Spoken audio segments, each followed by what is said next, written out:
poser vos questions. Et je pense que par la grâce de Dieu, le Seigneur nous aidera à éclaircir les choses dans votre esprit. Amen. Est-ce qu'on peut se tenir debout et on va prier?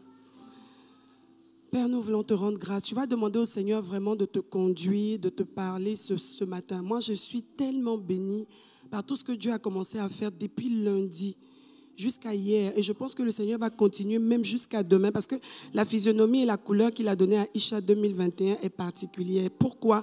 Parce que ça doit répondre à des objectifs d'aujourd'hui, des objectifs de la saison.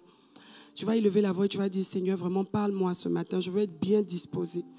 Prions le Seigneur. Père, nous voulons te rendre grâce. Nous voulons bénir ton nom pour tout ce que tu as commencé à faire. Tu nous as annoncé depuis, avant même que nous commencions Isha, pendant que nous étions déjà dans les temps d'intercession, que tu voulais faire quelque chose au milieu de nous. Et nous avons voulu laisser le Saint-Esprit lui-même prendre le total contrôle afin que nous voyions exactement ce que toi-même tu as prévu. Merci pour tes objectifs qui sont en train d'être atteints jour après jour, progressivement au nom suprême de Jésus. Père, nous en appelons à ta sagesse ce matin. Nous voulons que toi-même tu puisses parler à nos cœurs. Merci, esprit de sagesse, esprit d'intelligence, esprit de consolation, esprit de lumière, que tu puisses apporter les éclaircissements, les lumières, et que nos expériences, Seigneur Dieu, et au même nos vies, Seigneur, puissent servir justement à l'avancement du royaume et aider toutes celles et ceux qui sont avec nous ce matin. Au nom suprême de Jésus. Amen. Amen. Amen. OK. Donc, j'invite ici Mami Adekoya, Jolie, Révérend Blessing, Docteur Marie-Louise, Pasteur Allah. Oui, Mami, centre, mets-toi là. Ici. OK. Révérend Bessinger. OK, ça marche. On se met ensemble. Voilà. Donc, je donne la parole à Jolie. Elle va échanger avec vous sur certains points. Et vous qui êtes aussi connectés, vous n'êtes pas lésés du tout. Vous pourrez envoyer vos questions, comme on a l'habitude de le faire via Internet et via WhatsApp. That's it. Via WhatsApp. Et puis, comme ça, on pourra répondre à vos préoccupations parce que nous sommes toute une famille et vous êtes plus nombreux et nombreuses de l'autre côté que ceux qui sont ici en présentiel. Donc, on tiendra compte aussi de vos préoccupations. Merci. Merci beaucoup. Bonjour à tout le monde et bonjour à tous ceux qui nous suivent en ligne. Je voulais avant tout déjà vous remercier pour tous les messages. Je suis inondée de messages, je suis inondée de témoignages. Et ce qui me touche, c'est qu'en fait, beaucoup de femmes, beaucoup d'hommes se sont reconnus dans le témoignage, dans le parcours, et me disent « ça fait écho à mon histoire ». Ça fait écho à mon histoire. Des gens m'écrivent des États-Unis, les gens m'écrivent du Cameroun, du Sénégal, de la France, du Canada, de partout, et disent qu'ils sont touchés. Et je bénis Dieu parce qu'en fait, ça répond à une problématique. Et il y a tellement de choses à dire. Mais ce matin, j'aimerais vraiment vous partager les sujets qui touchent la vie de la femme dans son leadership, dans sa vie de femme en tant que femme, épouse et qui travaille, ou du moins qui a envie de construire une carrière. Il n'y a pas de honte à avoir envie de construire une carrière. Je vais même vous dire que c'est le plan de Dieu. C'est le plan de Dieu. La sphère de la société a été désertée par les enfants de Dieu et la résultance, c'est qu'aujourd'hui, elle est complètement inondée de personnes qui ne craignent pas Dieu et qui sont tellement installées que du coup, nous, les chrétiens, nous, les enfants de Dieu, on est persécutés dans ces univers-là. Mais c'est un travail de reconquête que Dieu voudrait qu'on fasse, parce que c'est notre place. Nous sommes avant tout, comme David, roi et sacrificateur. David avait la royauté, il avait la sacrificature. Il est temps de réconcilier ces deux choses. La royauté et la sacrificature. Joseph, il servait Dieu, il craignait Dieu, mais il était premier ministre. D'autres disent qu'il était vice-président. Mais en tout cas, c'était aussi un homme qui craignait Dieu. Et dans son parcours, il n'a pas bradé son appel. Et ça, c'est important. Et je voulais partager, on a 5 piliers dans la vie d'une femme. Quand tu veux construire une carrière, tu as 5 piliers qui sont fondamentaux. Et les piliers, ce sont les bases. Ce sont vous savez, toute maison se construit avec un fondement ou des piliers. Moi, je travaille dans une tour de 36 étages et je peux vous garantir que la première chose qu'on a faite pour bâtir cette tour, pour qu'elle résiste au vent, aux éléments de la vie, c'est de lui faire des piliers. Et dans nos vies, il faut des piliers. Quand tu veux construire une carrière, ça repose sur 5 principaux piliers. Le pilier 1, c'est la famille. Tu viens de quelque part. Il faut que tu comprennes d'où tu viens. Ensuite, tu construis ta famille.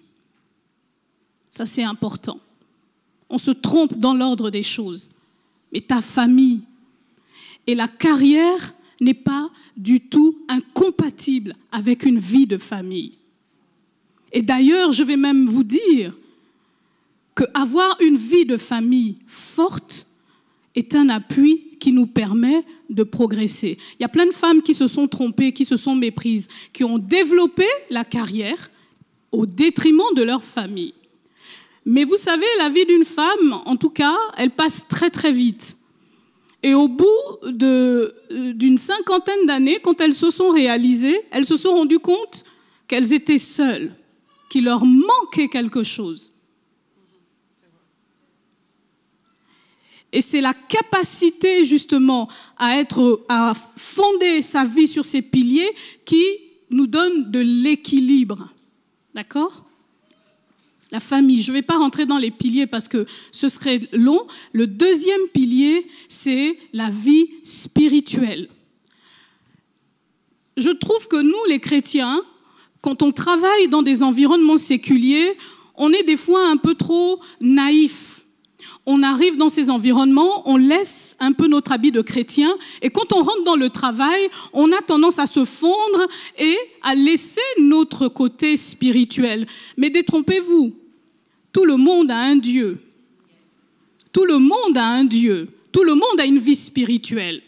Moi, j'ai des collègues, par exemple, j'en avais une, elle me disait, tous les dimanches, elle appelait sa voyante pour demander à sa voyante de lui donner la vision, de lui donner la direction, etc. Et aujourd'hui, pour votre information, les grands cabinets de recrutement, ils font appel à des voyants et à des voyantes. Ils ont habillé ça avec des noms qui sont très jolis, mais la vérité, c'est qu'ils scrutent les profils des gens. D'où l'importance d'avoir sa spiritualité. Sa spiritualité, c'est sa relation avec Dieu. C'est son fondement, c'est son ancrage. Parce que Dieu est le commencement et il est la fin de notre carrière. Et enlever complètement le côté négatif que l'Église a voulu donner à une carrière. Quand on dit que quelqu'un a une carrière, souvent on dit, lui, il s'est compromis. Lui, il a couché. Elle, plutôt. Ou il, d'ailleurs, parce que c'est valable dans les deux sens. Lui, il appartient à des loges, etc., etc. On ne peut pas réussir si on ne compromet pas son âme. C'est faux. Mais nous, notre spiritualité, c'est notre relation avec Dieu. Et pour revenir à la famille, je voulais vous parler d'un des aspects qui est très important, c'est la maternité. Vous savez, pour ma part, je croyais que faire des enfants, ce serait un obstacle à ma carrière. Je me disais, non, je suis mariée, ça va faire 14 ans cette année, et on a eu notre premier enfant après 8 ans de mariage. Parce que pour moi, c'était un frein. Déjà, et cela s'expliquait, j'étais pas encore stabilisée, donc quand à un moment donné, au début, vous savez, mon mari m'a dit non, les enfants, c'est pas tout de suite, etc. Donc, on était en phase. Sauf qu'on évolue dans un couple. Quand le temps est arrivé, quand mon mari a eu envie d'être père, moi, je ne voulais pas. Donc, je faisais un blocage, je disais pour moi, l'enfant va venir m'arrêter dans ma carrière. Ce qui est un mensonge. Et le diable se sert de ce genre de mensonge pour venir créer des forteresses dans nos pensées. Il faut savoir que les forteresses, ce sont des zones qui sont habitées. Ce sont des lieux forts de l'ennemi. C'est là où il y a des forteresses que l'ennemi s'installe. Et moi, c'était devenu une forteresse. Si j'ai un enfant, ma carrière s'arrête. Et d'ailleurs, Dieu m'a bien eu parce qu'en fait, j'ai découvert que j'étais enceinte et j'avais passé le premier trimestre d'ailleurs. Et je peux vous dire que c'est avec l'arrivée de ma première fille que ma situation professionnelle s'est débloquée. Ah ben oui, Dieu voulait te parler. Absolument. Donc, c'est important. Maintenant, on est au 21e siècle. Il ne faut pas hésiter à planifier. Ça, c'est un sujet important. Nous, les chrétiens, Dieu va faire planification. Planification. Et deuxième chose, une des choses qui est courte la vie, la carrière d'une femme, ce sont les congés maternité. On dit aujourd'hui qu'il y a des écarts salariaux entre les hommes et les femmes à expérience égale, profil égal, études, formation égale, le salaire des femmes est inférieur à celui des hommes. Et ça, c'est aussi vrai en Afrique, en Europe, en Amérique, ça, c'est le même problème pour tout le monde. Mais du coup, le Seigneur m'a expliqué qu'il fallait planifier son congé de maternité. Souvent, dès qu'on est enceinte, on se dit, c'est bon, je ne pense plus à rien, mon bébé arrive, je suis focalisée. C'est vrai, c'est important, il faut préparer l'arrivée de son bébé. Mais professionnellement, c'est le moment de se poser les bonnes questions. Ça fait combien de temps que je suis sur ce poste? Est-ce que ce poste me correspond? Est-ce que je suis heureuse? Est-ce que je suis épanouie? Nous, les chrétiens, est-ce que c'est le plan de Dieu pour ma vie? Est-ce que Dieu ne m'appelle pas à faire autre chose? Et si c'est le cas, le congé de maternité est une formidable opportunité pour vous, peut-être, de vous réorienter professionnellement. Mais tout ça, ça ne s'improvise pas, ça se prépare. Il y a des entretiens que vous pouvez passer avec votre RH dès que vous savez que vous êtes enceinte. Vous pouvez lancer le changement de votre carrière professionnelle si c'est votre projet. Vous pouvez regarder pour créer une entreprise si vous voulez être entrepreneur. Mais ce sont des choses qui se planifient. Et si vous voulez rester sur votre poste parce que vous êtes épanoui et surtout que vous ne voulez pas le perdre, préparez, recherchez déjà avec vos RH la personne qui remplacerait, qui ferait le congé maternité, qui ferait le remplacement pendant votre congé maternité. Ça vous permet, vous, de partir sereine, mais surtout de revenir et de savoir, voici le poste que je ferai à mon retour de congé maternité. Ça, c'est très important. Je continue sur le pilier, la spiritualité. Ensuite, on a l'aspect social qui donc constitue les relations. Maman l'a très bien dit hier et j'étais à 2000% en phase avec elle. Il faut savoir s'entourer. Il faut savoir s'entourer. Nous, les femmes, des fois, on perd énormément de temps dans des relations inutiles. Avec des gens qui blablatent, de toutes les façons. Lorsque vous êtes engagé dans un projet, vous n'avez pas le temps de perdre le temps avec des futilités. Focalisez-vous, entourez-vous des bonnes personnes. Entretenez-vous, faire du sport. Vous savez, les grandes femmes aujourd'hui que vous voyez à la tête des grandes institutions, des grandes organisations, des grandes entreprises, je peux vous dire, elles me l'ont dit, elles ont été soit sportives dans leur jeunesse, soit elles se sont mises au sport. Parce que le sport, ça forge le mental. Moi, il y a quelques années, le Seigneur m'a dit, mets-toi au sport. Et je me suis mise au sport. Et je peux vous dire que je cours, qu'il fasse -5, qu'il fasse -1, je m'habille, je fais mon jogging et je pars. Et ma fille, elle me suit. Et ma fille est là, elle me dit, go mommy, you can do it. Et je lui dis, toi aussi. Et c'est un formidable exercice parce que la résistance qu'on a dans le sport, courir quand il fait froid. Vous savez, on a eu des vagues de froid. Je suis sortie, j'ai dit, ouh là là, Seigneur, qui m'a envoyé? Mais je suis partie courir. Et vous savez, on part toujours à reculons. Et quand on se met à courir, on est rempli d'une énergie. Et j'ai compris pourquoi le Seigneur m'a demandé de faire le sport. Parce que ce sont des moments où je suis seule à seule avec lui et il me parle. parle, il me donne des idées, il me donne des projets. Il me dit, tiens, quand je suis bloqué dans un dossier, il me dit, voilà la stratégie que tu vas avoir. Moi, je travaille beaucoup dans la négociation, je négocie avec des multinationales, je négocie avec des gens qui sont très intimidants, mais chaque fois, je vous le dis, j'ai réussi des plus grandes négociations, des plus grands contrats, parce que le Seigneur, j'ai appliqué la stratégie que le Seigneur m'a demandée. Et donc, quand Dieu m'avait dit de faire le sport, il ne m'a pas dit fais le sport parce que je vais te parler. Vous comprenez? Il m'a dit mets-toi au sport. Et ça a été un challenge. C'était difficile les premiers jours. Ça fait mal. On sent mauvais. C'est un effort. Il faut se lever. Mais c'est une discipline. Et quand on arrive à appliquer cette discipline soi-même, sur soi-même, à persévérer, à ne rien lâcher, à faire même un peu, mais souvent, on arrive à de grandes choses. L'autre pilier, c'est aussi, et ça c'est vachement important, ce sont les émotions. Nous les femmes, c'est scientifiquement prouvé, c'est pas Jolie Andrés qui le dit, on a tendance à être plus fragile émotionnellement que l'homme. D'ailleurs, les chiffres disent, vous savez, à poste égal, compétence égale, formation égale, un homme, il a 30% de compétences pour un poste, il va se positionner. La femme, elle a 70% des compétences, elle ne va pas se positionner parce qu'elle va dire, il me manque 30%. Vous comprenez? Elle va s'auto-censurer. Et ça, c'est une des particularités de la femme. Et c'est pour ça que on est souvent en comparaison, en regardant, waouh, oh, celle-là, elle est une super femme, etc., etc. La femme, c'est la sensibilité émotionnelle. Mais Dieu vient à l'intérieur. La Bible dit dans Romains, soyez renouvelés par la transformation de notre mindset, de notre mentalité. Quand Jésus rentre dans notre vie, il commence à nous transformer de l'intérieur.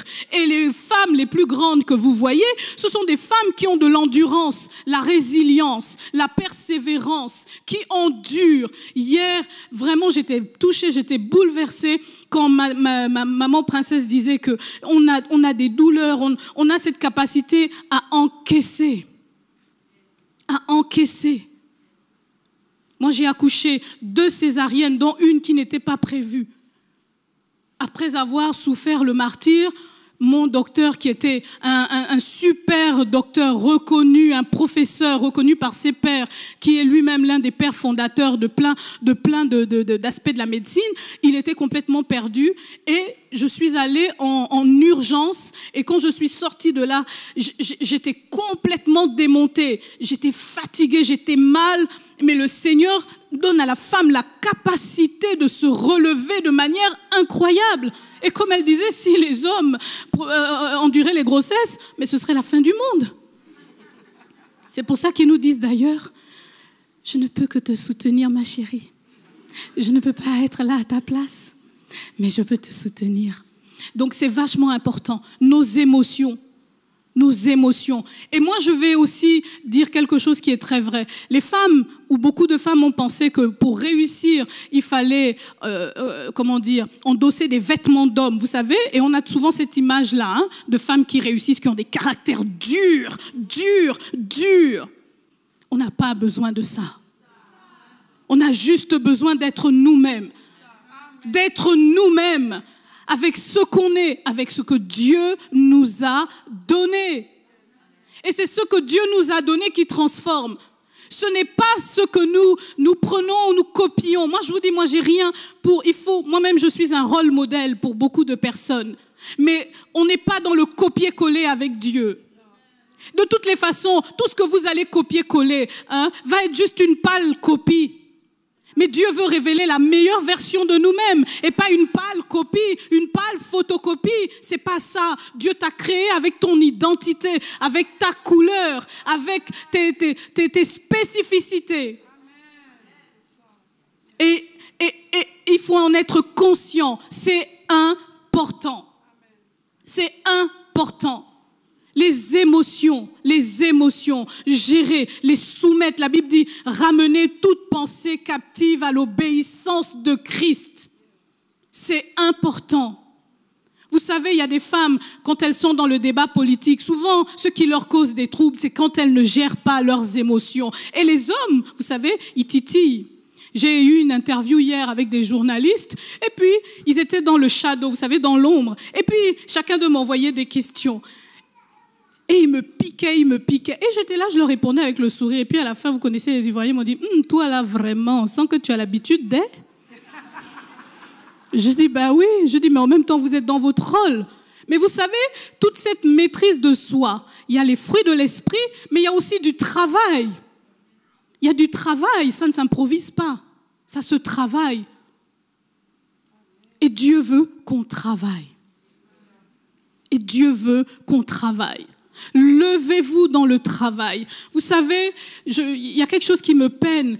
Et moi-même, je l'ai vécu. Dans mon pays, le Gabon, et c'est vrai en Afrique, les jeunes filles, surtout chrétiennes, et dans la société aussi, c'est pareil. On est focalisé sur la réussite par le mariage. Je ne vais pas vous dire que le mariage, il ne faut pas aspirer. C'est important. Moi, je suis mariée et je ne vous dirai pas le contraire.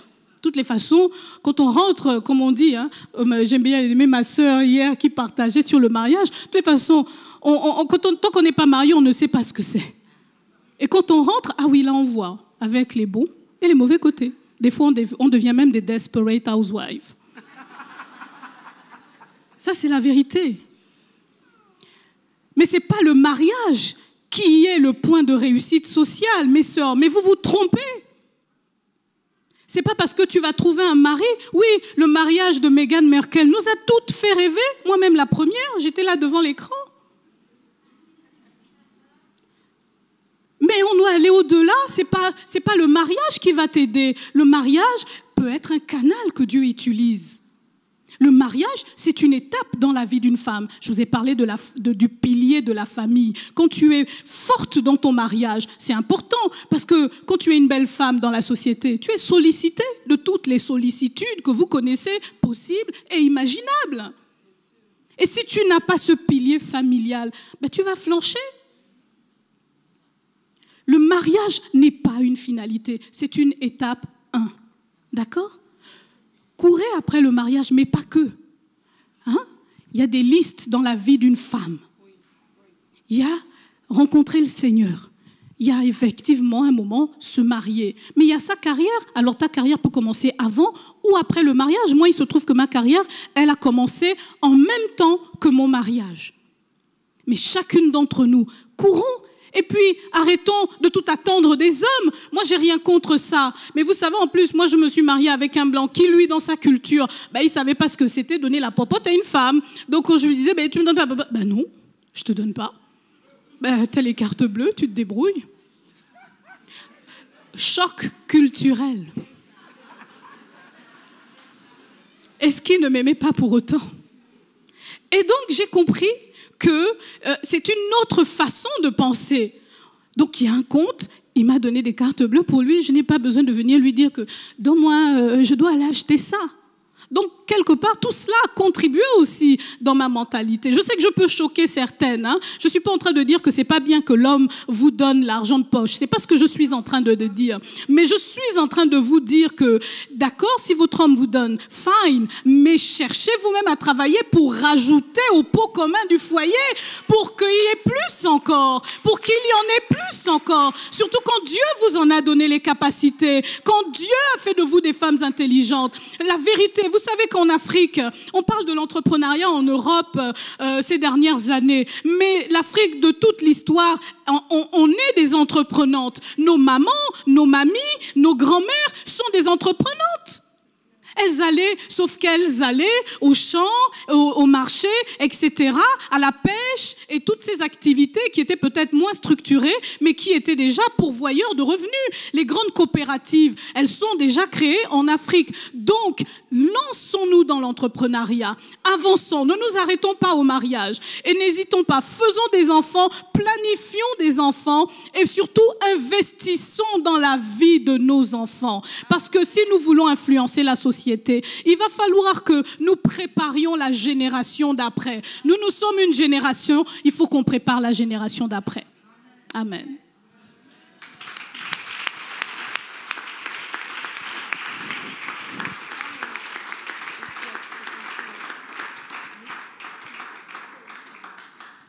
Ok, donc par rapport à ce que Jolie a dit tout à l'heure, si vous avez des questions et d'autres que vous aviez déjà préparées, gardez-les tout à l'heure, on revient vers vous. On va partager 2 autres éléments, Mommy et moi, et puis là, on va lancer les questions. D'accord?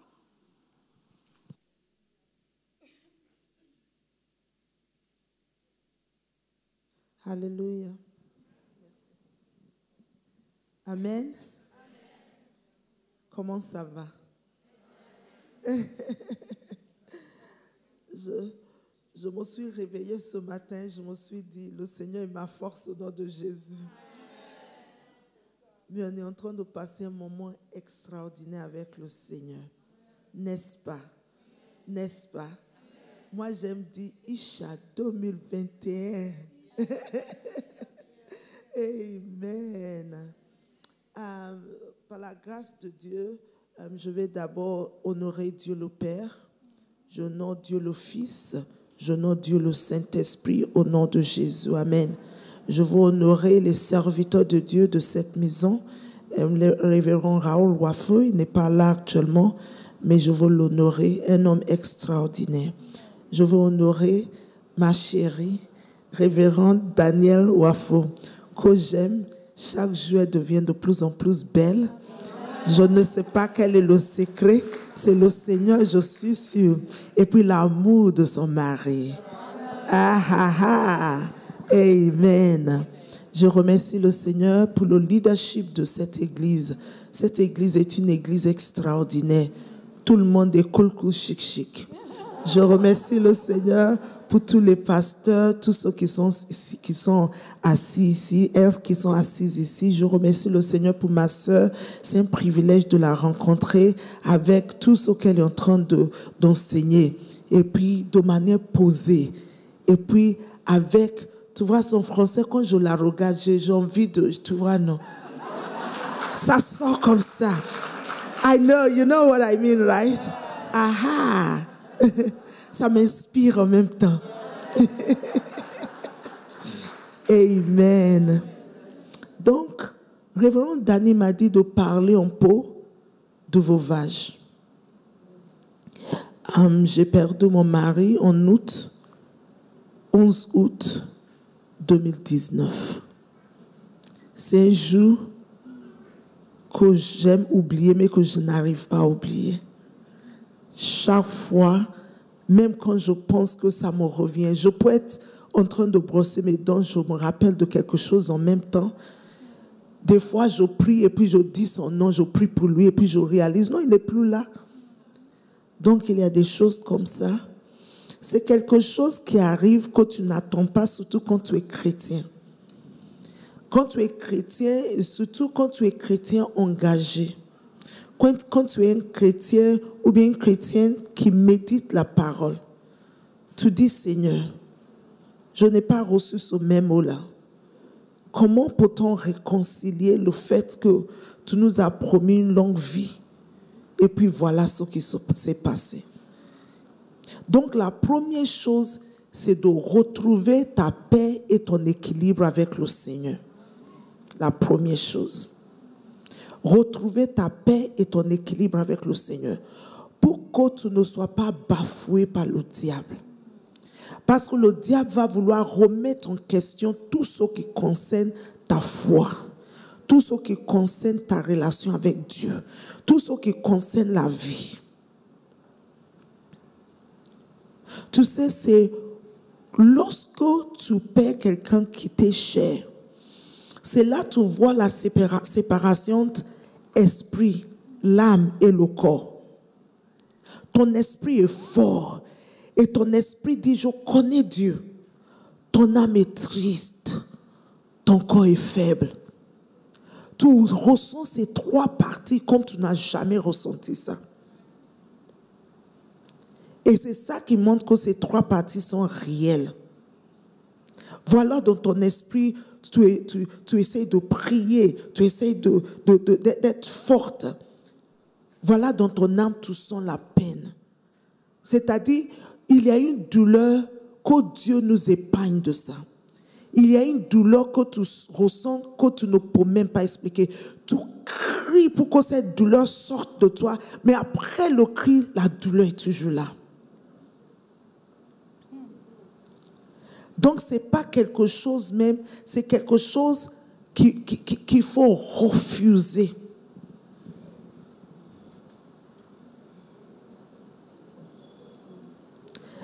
Mais avec le Seigneur, quelle que soit la situation, Dieu te rencontre là. Si tu es une veuve et que tu es dans l'assistance, et puis même, et tu as expérimenté cette situation, une des choses que je vais te conseiller, c'est va chez Dieu et lui dis de te donner des paroles qui vont te consoler. Les gens vont parler. C'est vrai, ça va te faire du bien. Dieu va envoyer des personnes qui vont prier avec toi et tu vas ressentir la paix. Mais au-delà de tout ça, les paroles que Dieu te donne, c'est ça qui va te garder. Et des fois, Dieu va utiliser des personnes pour te donner cette parole. Mais lorsque tu entends ça, tu sais que c'est la réponse à ce que tu ressens. Beaucoup de personnes ont été des sources de bénédiction pour moi. Mais il y a mon fils aîné qui m'a dit quelque chose. Et puis, mon fils aîné, c'est-à-dire mes enfants m'ont parlé. Une des choses qu'ils m'ont dit, ils ont dit, Maman, Dieu a regardé les pour, il a regardé les contre, et il a dit, il n'a qu'à venir. Un truc simple comme ça, mais ça m'a fortifié. C'est-à-dire Dieu dans sa justice, Dieu dans sa grandeur, il a apaisé le pour, il a apaisé les contre. Et puis, dans sa sagesse, il a pris la décision, il n'a qu'à venir. Parce que je remercie le Seigneur parce que Pasteur Adekoya, c'était un serviteur extraordinaire. Je ne dis pas ça parce qu'on était mariés. C'est quelqu'un de très intelligent, qui a fait des hautes études. C'est quelqu'un qui aimait Dieu comme s'il n'y a pas demain. C'est quelqu'un qui pouvait se sacrifier pour Dieu. C'est quelqu'un, c'est-à-dire, les mots me manquent pour décrire. C'est quelqu'un avec une onction extraordinaire. Et donc, moi, je me dis, la tâche que Dieu lui a donnée, il a accompli ça. Amen. Et puis, autre chose qu'un de mes fils aussi m'a dit, il a dit, notre papa est mort en faisant ce qu'il aimait. Il n'y a rien de tel de pouvoir accomplir ta destinée, de pouvoir réaliser la raison pour laquelle tu es né.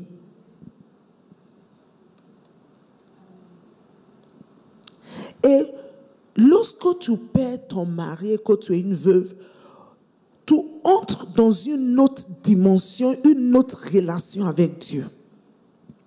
Parce que là maintenant, Dieu devient ton mari. Il y a quelques versets que j'aimerais partager au cas où il y a des veuves qui sont là. Ça, ce sont des versets sur lesquels je m'appuie. Je dis aux gens, il ne faut pas jouer avec moi. Parce que ma relation avec Dieu, je suis veuve maintenant. Si je fais des prières de veuve, tu ne vas pas t'en sortir.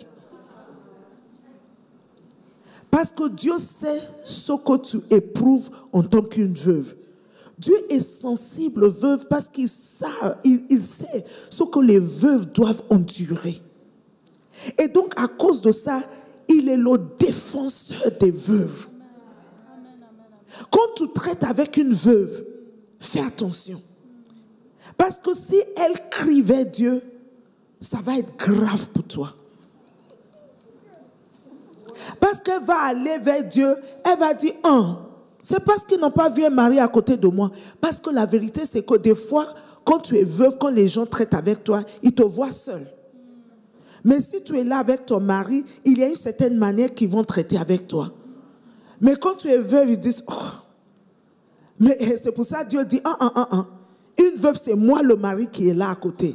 Attention. Donc, je vais juste lire quelques versets que le Seigneur m'a mis à cœur quand même, au cas où il y a des veuves qui sont là, pour que tu t'appuies sur this new status. Ton nouveau statut. Que tu t'appuies sur ton nouveau statut. Maintenant, je vais lire d'abord, le premier verset que je vais lire, c'est, merci Seigneur. Et il y a quelque chose que je vais dire après, quand je vais finir de lire ces versets-là. Je veux lire d'abord Exode 22. Exode 22, verset 22 au verset 24. Exode 22, verset 22 au verset 24. Et Dieu dit, tu n'affligeras point. Il y a point et puis il y a pas. Hein? Point, c'est plus fort. Donc, après, je sais que tu me traites bien, mais après aujourd'hui, là, tu vas me traiter encore. Hein? Il dit, tu n'affligeras point la veuve, ni l'orphelin. Si tu les affliges, Dieu dit, ok, tu peux être têtu, tu vas les affliger. Il dit, si tu les affliges et qu'ils viennent à moi, j'entendrai leur cri, ma colère s'enflammera. Et je vous détruirai par l'épée. Vos femmes deviendront veuves et vos enfants orphelins. Wow. Rabashata, tu vois maintenant que tu dois faire attention. Parce que Dieu dit, je vais t'affliger avec la même chose pour que tu puisses ressentir ce que la personne ressent. Ésaïe 54, verset 1 au verset 5. Il dit, réjouis-toi stérile, toi qui n'enfantes plus. Fais éclater ton allégresse et ta joie, toi qui n'as plus de douleur. Car les fils de la délaissée seront plus nombreux que les fils de celle qui est mariée, dit l'Éternel. Élargis l'espace de ta tente, qu'on déploie les couvertures de ta demeure. Ne retiens pas, allonge tes cordages et affermis tes pieux, car tu répondras à droite, car tu te répondras à droite et à gauche. Ta postérité envahira des nations et peuplera des villes désertes. Ne crains pas, car tu ne seras point confondu. Ne rougis pas, car tu ne seras pas déshonoré. Mais tu oublieras la honte de ta jeunesse et tu ne te souviendras plus de l'opprobre de ton veuvage. Car ton Créateur est ton époux. L'Éternel des armées est son nom. Et ton Rédempteur est le Saint d'Israël. Il se nomme Dieu de toute la terre. Psaume 146. Si je te donne ça, c'est mon adresse actuellement. Ces versets ce sont des paroles qui me portent. Psaume 146, verset 19. L'Éternel protège les étrangers. Il soutient l'orphelin et la veuve, mais il renverse la voix des méchants. Psaume 68, verset 5 au verset 6. Chantez à Dieu, célébrez son nom. Frayez le chemin à celui qui s'avance à travers les plaines. L'Éternel est son nom. Réjouissez-vous devant lui, le Père des orphelins, le défenseur des veuves. C'est Dieu dans sa demeure sainte. Dis Amen. Autre chose que je vais juste dire, c'est que, tu sais, ton identité spirituelle ne change pas. Sur cette terre, tu vas voir, moi, à un moment donné, j'étais une fille célibataire. À un moment donné, je me suis mariée, j'étais une femme mariée. Après, maintenant me voici, je suis une veuve. Par la grâce de Dieu, après, ça va changer encore. Ce que je suis en train de dire, c'est que sur cette terre, les choses changent. Sur cette terre, les positions changent, mais ton identité spirituelle ne change pas. La Bible dit que tu es assis à la droite du Père. La Bible dit que tu es un roi, tu es un sacrificateur et tu règnes sur la terre. La Bible dit que Christ est en toi, l'espérance de la gloire. La Bible dit que tu es la tête, tu n'es pas la queue, tu es toujours en haut, jamais en bas. La Bible dit beaucoup de choses sur ton identité. Il faut que tu t'appuies sur ce que Dieu dit sur ton identité. Et aussi, il faut assurer, parce que la Bible dit dans le livre de Proverbes 4, verset 18, la Bible dit le sentier des justes. Et dans ce sentier, il y a les changements. Mais la Bible dit que ce sentier-là, c'est vrai qu'il y a des changements, mais c'est comme une lumière resplendissante. qui brille jusqu'en plein midi. Ça veut dire que quelles que soient tes expériences, ta vie va toujours s'améliorer. Dis ça, dis quelle que soit ma situation, dis ma vie va toujours s'améliorer. De sorte que lorsque le diable pense qu'il t'a eu là, il t'a pas eu, non. Il n'a qu'à regarder encore parce que tu vas briller autrement. Dis je brille seulement. Dis je me lève et je brille. Est-ce que tu es là? Dis je me lève et je brille. C'est pour ça qu'il ne faut pas permettre au diable de t'affliger sur ta situation. Parce que ta situation d'aujourd'hui ne dicte pas ce que tu vas devenir demain. C'est Dieu qui a le premier mot, le dernier mot et le mot au milieu concernant ta vie. Il ne faut jamais oublier ça. Il ne faut jamais oublier ça. Donc c'est ça qui fait que par la grâce de Dieu, quand le pasteur Adekoya était là, pour certaines personnes qui me connaissaient, moi j'étais juste contente de l'épauler. Je le soutiens. Je suis là. Mais maintenant, c'est comme si Dieu me pousse maintenant vers l'avant. Dieu m'a dit, une des paroles que Dieu m'a dites, parce que lorsque ça s'est passé, je voulais repartir aux États-Unis. J'ai dit, Seigneur, je t'avais dit, laisse ce monsieur, parce que lui, il fait ton travail sans penser à quelque chose. Je t'ai dit ça. Mais malgré ça, tu l'as pris. Moi, je t'ai dit que si tu le prends, moi, je retourne aux États-Unis. Parce que la manière dont il fait l'œuvre de Dieu, moi, je ne sais pas faire ça comme ça. Mais quand il est parti, j'ai dit à mes enfants, j'ai dit, ramassez mes affaires, je retourne aux États-Unis. Je ne reste même pas ici. Dieu a commencé à me parler. Il dit, je t'ai suscité mère en Israël. Dieu m'a donné un autre nom. Tu sais, Inch'Allah, dernière fois, Inch'Allah, j'ai dit, Dieu change ton nom. Il a dit, tu es mère en Israël. Et depuis qu'il m'a donné cette parole, j'ai constaté qu'il y a beaucoup de situations là où Dieu me place, où je dois épauler des gens, où je dois jouer le rôle de mère. Donc, je veux t'encourager. Si tu es veuve et tout mon temps, entre dans une nouvelle dimension au nom de Jésus.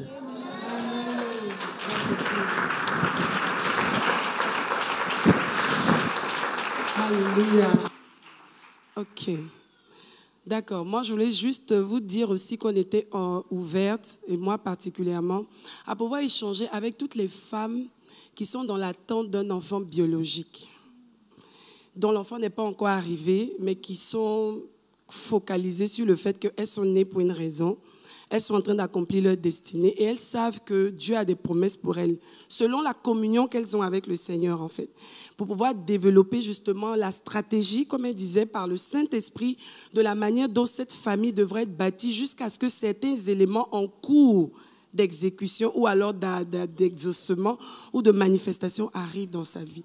Donc, je ne voudrais pas, comme elles ont déjà parlé de leur sujet, je voudrais tout de suite ouvrir la lucane pour qu'on puisse recevoir les questions. Mais vraiment, sentez-vous libres parce que nous sommes là pour partager avec vous de ce que le Seigneur nous a donné et des expériences que nous avons pu vivre et de toutes les leçons que nous avons apprises par le Saint-Esprit.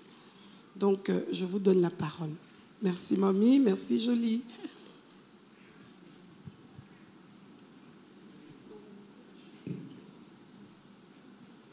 Ça va? Mamie a parlé des veuves. Il y en a qui ont commencé à se dire, bon, il faut qu'on fasse attention. Oui, c'est vrai. Et c'est vrai. Et c'est vrai. C'est vrai. Et c'est vrai. Ah oui, il y a déjà une question. D'accord, on vous envoie le micro. Bonjour. Bonjour. Yeah. Bonjour, oui. Je peux? D'accord. C'est vrai que le sujet n'a pas été abordé, mais comme maman a dit que si quelqu'un a un sujet, une question qui n'a pas été abordée, peut poser la question. J'aimerais savoir, souvent quand les femmes ont pris de l'âge et quand elles arrivent à se marier, avec toutes les pressions qu'elles ont reçues, non, tu prends de l'âge, tu vas avoir bientôt 45 ans, il y a la ménopause, souvent dès qu'elles se marient, elles font un enfant. Bon, moi je ne suis pas dans cette optique, dans le sens où je me dis que c'est quelque chose de nouveau. Déjà le mariage en soi, c'est quelque chose de nouveau. S'il faut envoyer un étranger dans ça, ça doit être assez compliqué.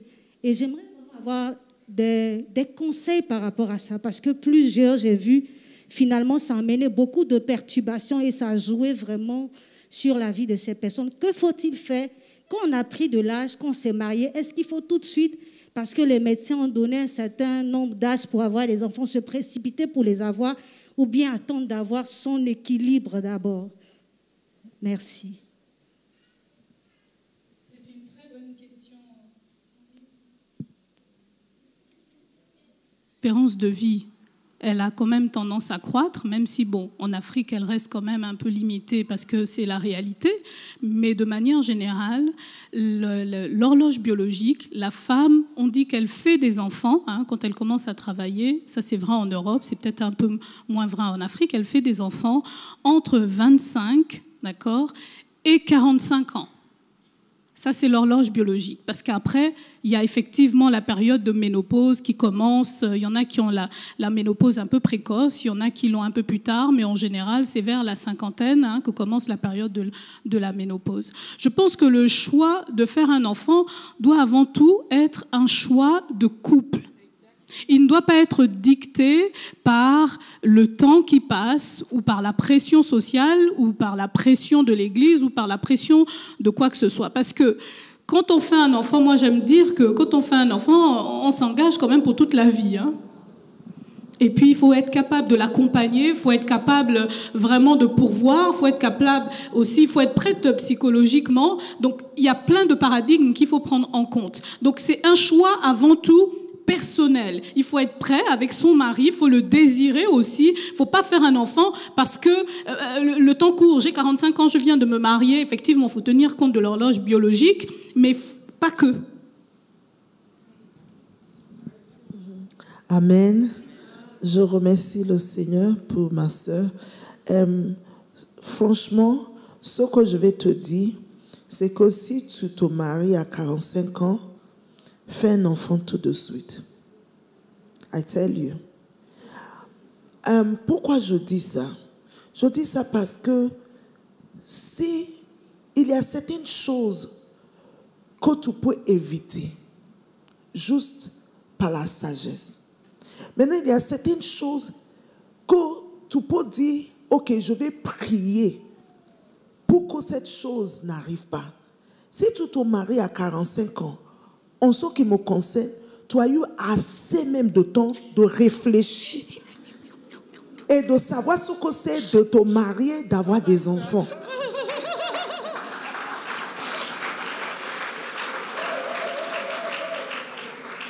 Non, tu sais, I say it like it is. Moi, je dis, parce que tu sais, quand je grandissais spirituellement, il y a certaines choses que les gens ne nous ont pas dit. Un jour, révérend Dani prêchait, elle a dit, aujourd'hui, il y a des choses que tu entends, nous, on n'a pas eu le privilège d'entendre ça.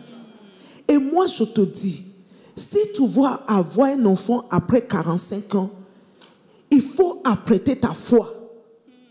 Parce que la foi, c'est une autre dimension plus élevée. Parce que c'est vrai, la médecine peut dire quelque chose, mais si tu es quelqu'un avec la foi, tu peux renverser tout ce que la médecine dit. Mais il ne faut pas marcher dans la présomption. Ce que ma soeur dit, c'est le cas de quelqu'un qui ne marche pas dans la présomption.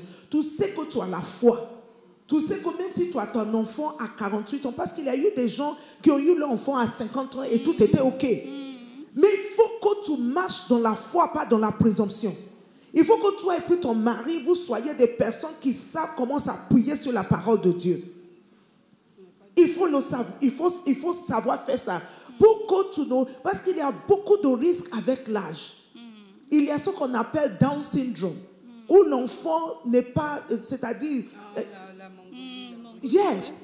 Et beaucoup de choses qui viennent avec l'âge. Il y a même la femme. Est-ce que tu sais ce que c'est accoucher? My goodness. Tu es entre la vie et la mort. C'est vrai, c'est la vérité. C'est Dieu qui nous protège, nous les femmes. Oui, c'est vrai. Quand moi je regarde en arrière, avant de te marier, tu peux dire, je vais avoir 7 enfants, 6 ans. Mais quand tu fais le premier enfant, je dis, ah Seigneur. Ta grâce. Donc je vais te dire, à 45 ans, quand tu te maries, fais un enfant tout de suite. Ça fait partie, il y a un message hier sur les préparatifs avant le mariage. Ça fait partie de ce que tu dois dire. Tu fais l'enfant tout de suite. Va t'éduquer comment on éduque un enfant. Sauf si tu ne veux pas avoir des enfants. That's it.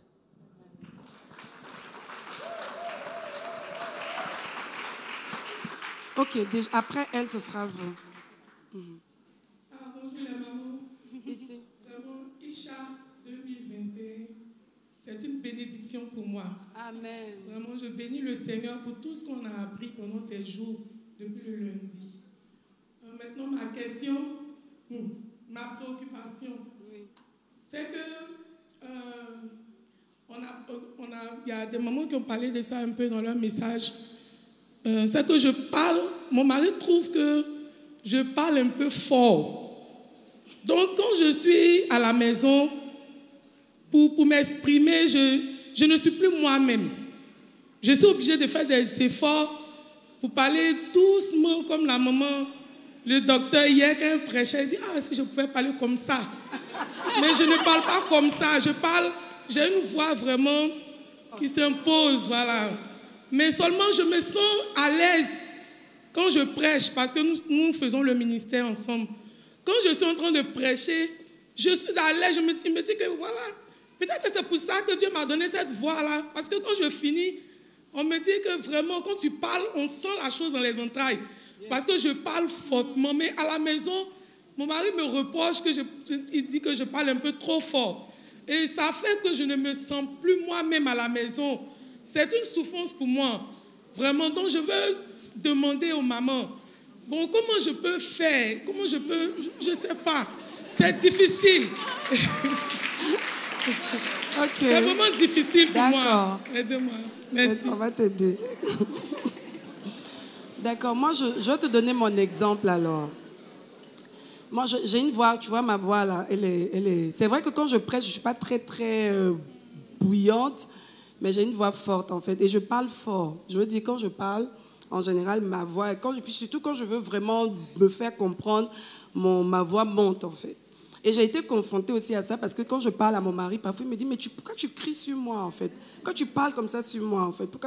Mais je ne m'en rendais même pas compte. Et je disais, mais je n'ai pas crié sur toi, j'ai pas parlé. Je parle normalement en fait. Et moi aussi, ça faisait que je me braquais parce que je me disais, mais non, mais je n'ai pas crié sur toi, je suis juste peut-être en train de parler fort parce que je veux me faire entendre. Voilà. Et jusqu'à ce que je réalise que, ok, parce que tu vois, dans la marche avec le Seigneur, le Saint-Esprit nous parle souvent de façon très, très simple en fait. Je me suis dit, bon, à un moment, je me suis arrêtée, je me suis dit, bon, quand je parle comme ça, et c'est vrai que je me rends compte que je parle fort, parce que parfois, je fais des vidéos moi-même, je dis, même quand je suis en train de m'amuser, en voyage et tout ça, et parfois, je m'écoute, je me dis, ah, je parle quand même fort, hein. Mais je ne m'en rendais pas compte. Et donc, quand c'est à lui, surtout que c'est l'homme, quand vous êtes souvent en train d'échanger, une fois que mon ton monte, ça donne l'impression que je lui crie dessus. Et c'est vrai. Le Saint-Esprit m'a emmené à réaliser que je parle parfois un peu fort. Même quand je parle à quelqu'un, une femme, n'importe qui, que je veux me faire entendre, ma voix monte d'un cran, en fait. Et donc, j'ai compris que quand je lui parle, en fait, maintenant, il faut que je fasse attention.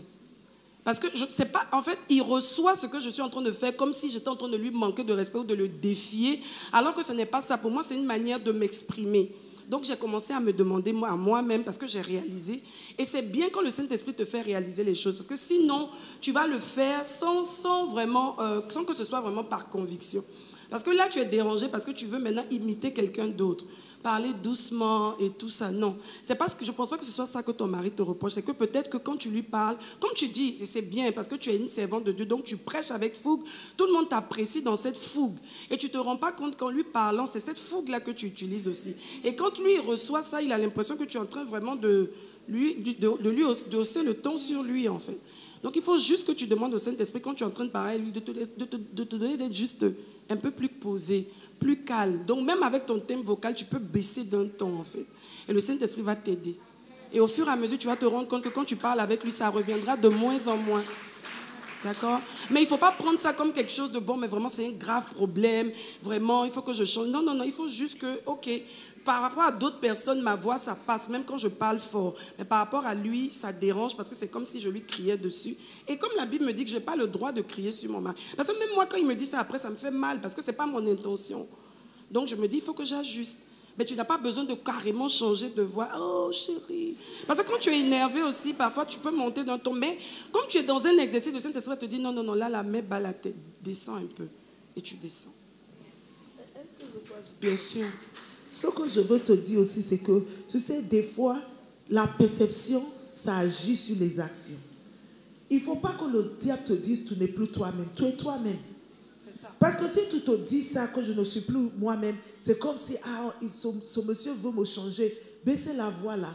Ce n'est rien. Moi, je suis enseignante. Aux États-Unis, il y a les voice level qu'on enseigne aux enfants. On dit, voilà ce voice level, voilà ce voice level, voilà ce voice level. Ça veut dire les niveaux de voix. Donc, ce sont des choses peut-être qu'on n'enseigne pas comme... Aux États-Unis, on enseigne ça. Donc, ici, nous, on grandit comme ça, tu vois, non?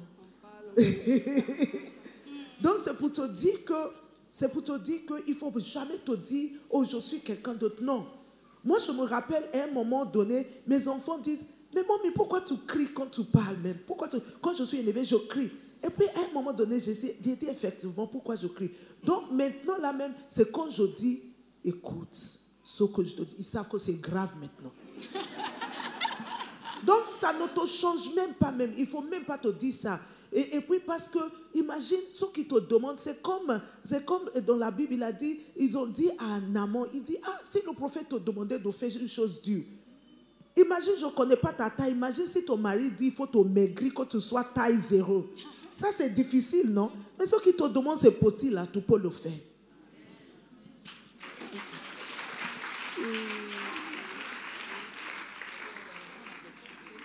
On prend la question de la sœur et puis après on va revenir à Internet. D'accord.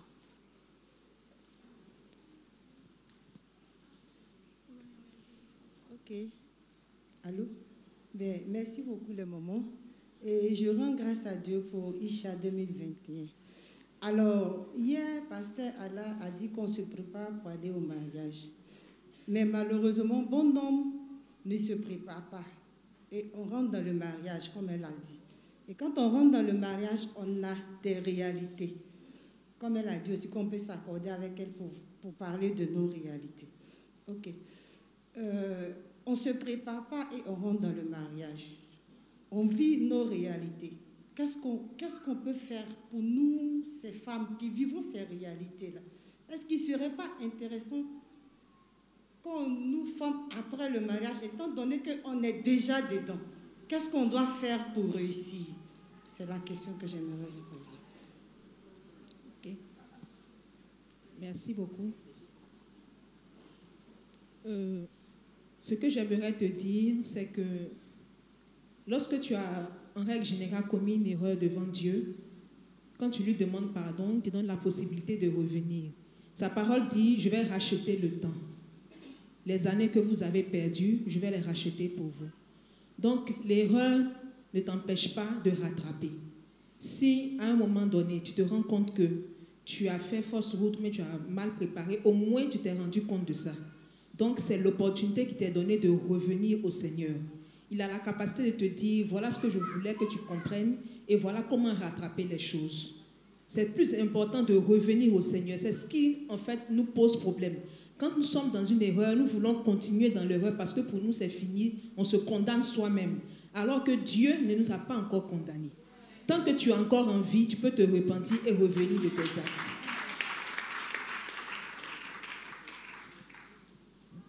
Moi, je voulais ajouter quelque chose. Dit concrètement, vous avez des pasteurs. Donc, si vous avez un cas pratique de problème que vous n'arrivez pas à gérer, vu que vous êtes rentré dans le mariage sans préparation, venez voir un pasteur elle-même, comme elle s'occupe des couples. Vous venez, puis ça sera géré au cas par cas, concrètement. En fait, excusez-moi, ce que j'étais en train de demander, de la manière qu'on se prépare pour aller au mariage, étant donné qu'on n'a pas respecté cette étape, est-ce qu'on peut revenir avec des gens qui sont en train de se préparer pour aller, enfin, pour réussir la chose? Parce qu'aller croiser un pasteur, c'est vrai, tu poses des problèmes au pasteur, mais il y a beaucoup que tu ne connais pas. Isha nous a révélé beaucoup de choses qu'on ne connaît pas. Souffrez que je vous parle de mon cas. Je me marie à 16 ans, je ne sais rien. Je reste parce que les parents m'encouragent. Je ne sais rien. Par la grâce de Dieu, je vois le temple de la foi, je bénis le nom du Seigneur. Aujourd'hui, je brille. Mais j'ai mes réalités. Qu'est-ce que je fais? Une petite fille de 16 ans, jusqu'aujourd'hui, qu'est-ce que je fais en réalité? Je me repens. Dieu ne peut pas me tenir trop rigueur parce que j'avais 16 ans. Mais aujourd'hui, je fais comment? Parce que je veux réussir. Qu'est-ce que je fais? vraiment souffrait que je parle de ma vie. Qu'est-ce que je fais? Non, pas du tout. En Il n'y a pas de réalité, souci. qu'est-ce que je fais pour Ce que tu- réussir? C'est ça en fait.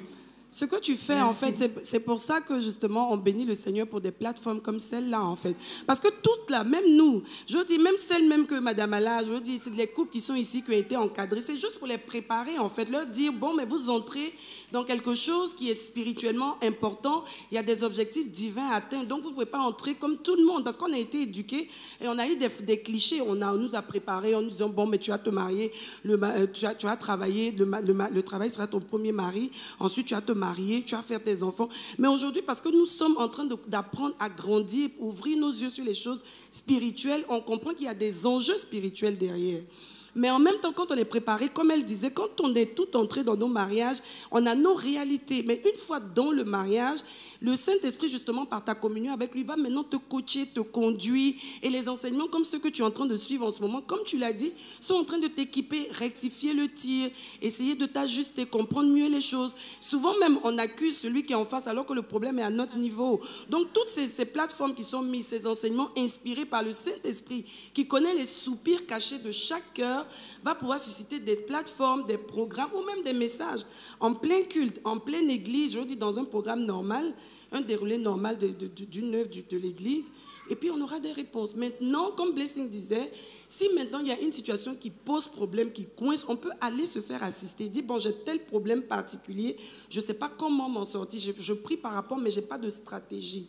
Là, c'est possible, mais dire par exemple, même systématiquement, si on vous refait faire les cours de nouveau, vous serez même en avance parce que les choses qu'on dit, qu'on fait pour préparer les couples, vous avez déjà découvert certaines choses, certaines réalités et vous avez déjà même certaines leçons et expériences en avance que des choses qu'on vous dirait à l'époque en fait. Donc là, vous n'avez plus besoin forcément d'être préparé parce que c'est des cours qui sont préparatifs. Or là, vous êtes déjà dedans. Donc il faut juste maintenant que vous soyez accompagné. Et là, c'est pour ça qu'elle parlait des pasteurs. S'il y a quelque chose qui coince, on peut voir un pasteur. Mais vous dire, bon, ok, pour tous ceux, par exemple, qui n'ont pas pu faire les cours de nouveaux mariés, vous revenez, on va vous former. Vous êtes peut-être en avance même, sur certains points, en fait. C'était dans ce sens. Ok, non. Maman, je voulais juste préciser quelque chose. Tu n'as pas pu te préparer avant de te marier, tu n'as pas péché. Je vais parler plus des personnes qui, en connaissance de cause, rentrent dans le mariage. Tu sais que tu dois te préparer, ou bien tu as une notion de la chose, mais délibérément tu choisis de ne pas te préparer. Tu te mets au-dessus de la préparation. Beaucoup de personnes sont venues vers nous et ont refusé de se... En fait, ils ont pris ça comme une formalité, parce que le révérend a insisté. Voilà. 6 mois, sinon on ne bénit pas ton mariage. Donc ils viennent parce qu'il faut venir.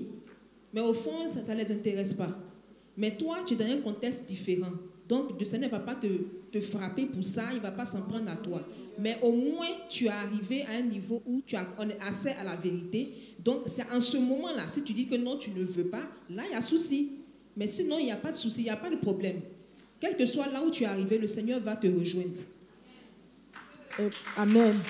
Quelque chose que j'aimerais dire aussi, c'est que la manière passionnée dont tu as parlé, je vois que peut-être il y a beaucoup de choses. J'aimerais que tu prennes Révérend Danny. Je ne connais pas votre âge, mais il faut prendre Révérend Danny comme un mentor. Le mentor, c'est quelqu'un qui va toujours te dire la vérité. Quelqu'un auquel tu vas expliquer tes faiblesses, expliquer ta situation, qui va te donner des conseils. Au moins pendant un moment, le temps d'apprendre beaucoup de choses. C'est-à-dire, le rôle d'un mentor, c'est primordial dans un mariage. Parce que c'est quelqu'un à qui tu peux avouer tes faiblesses. Et puis, c'est quelqu'un qui va dire ça, là, tu as eu tort, fais comme ça, fais comme ça. Il faut la voir. Si elle est occupée, elle va te confier quelqu'un qui va être ton mentor pendant un moment. Mais je veux que tu saches que si tu t'es marié à 16 ans, Dieu a toujours un plan. Rappelle-toi de ce qu'on a dit. Quelle que soit la situation, Dieu a toujours un plan. C'est quand tu t'es marié à 16 ans, tu as fait tes enfants rapidement. Maintenant, c'est le moment pour toi de t'éclater maintenant. Ah!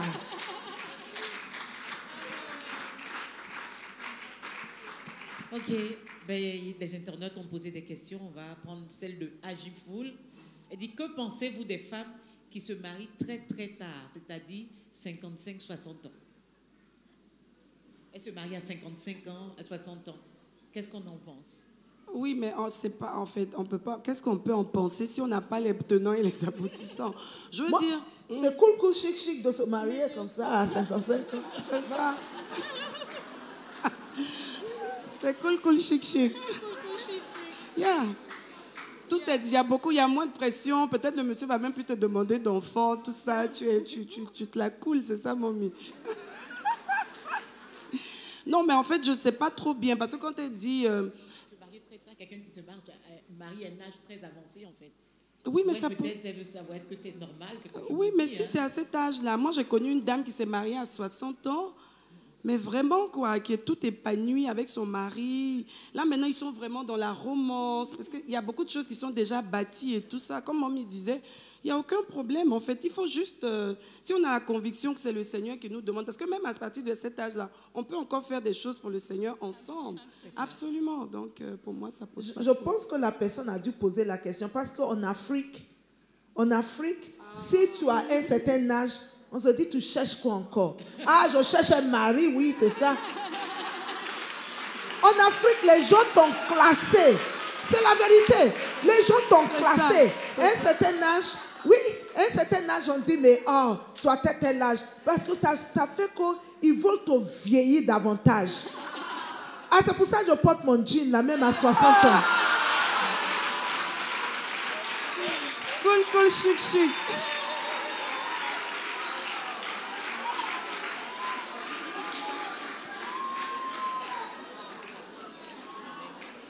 On évolue sur Internet. D'accord. On va passer.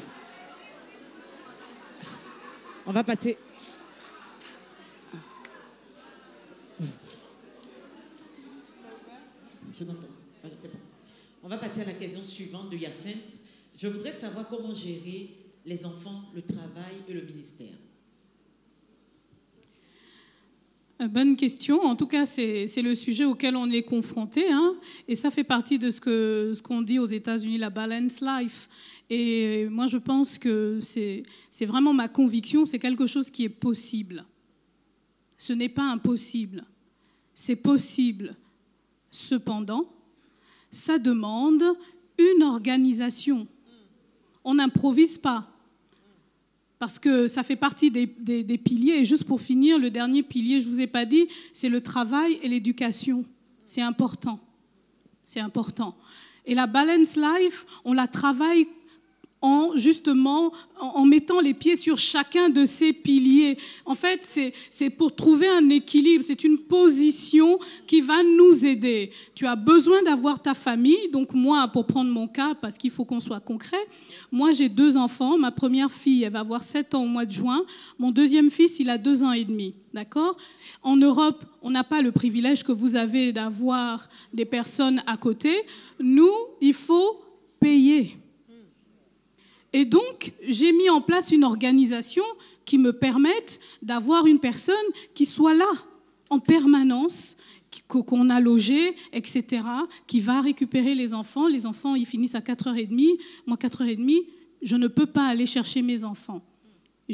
Et comme pour mes enfants, c'est important, il y a un jour dans la semaine où je vais chercher ma fille, quel que soit mon emploi du temps, je le mets en parenthèse, et je vais chercher ma fille, on passe du temps ensemble, toutes les deux, et elle est vraiment ravie et elle est demandeuse. Les rares fois où je ne peux pas, parce que j'ai vraiment quelque chose d'important, je la préviens et je sens que ça lui fait de la peine. Donc, être présent pour ses enfants. Si tu n'es pas là, c'est quelqu'un d'autre qui va être présent pour tes enfants. Ça, c'est la triste réalité. Ensuite, le mariage.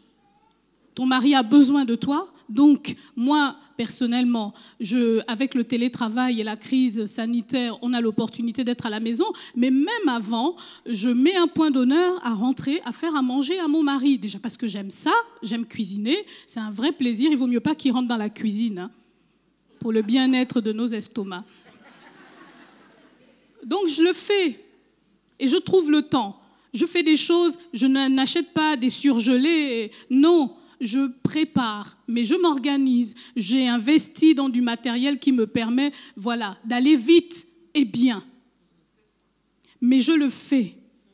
Et puis, ensuite, il y a la carrière aussi, où il faut que tu travailles. Tu ne vas pas dire, hein, vous savez, en Afrique, vous pouvez, oh, mon enfant est malade, je ne vais pas au travail. Chez nous, ce n'est pas comme ça.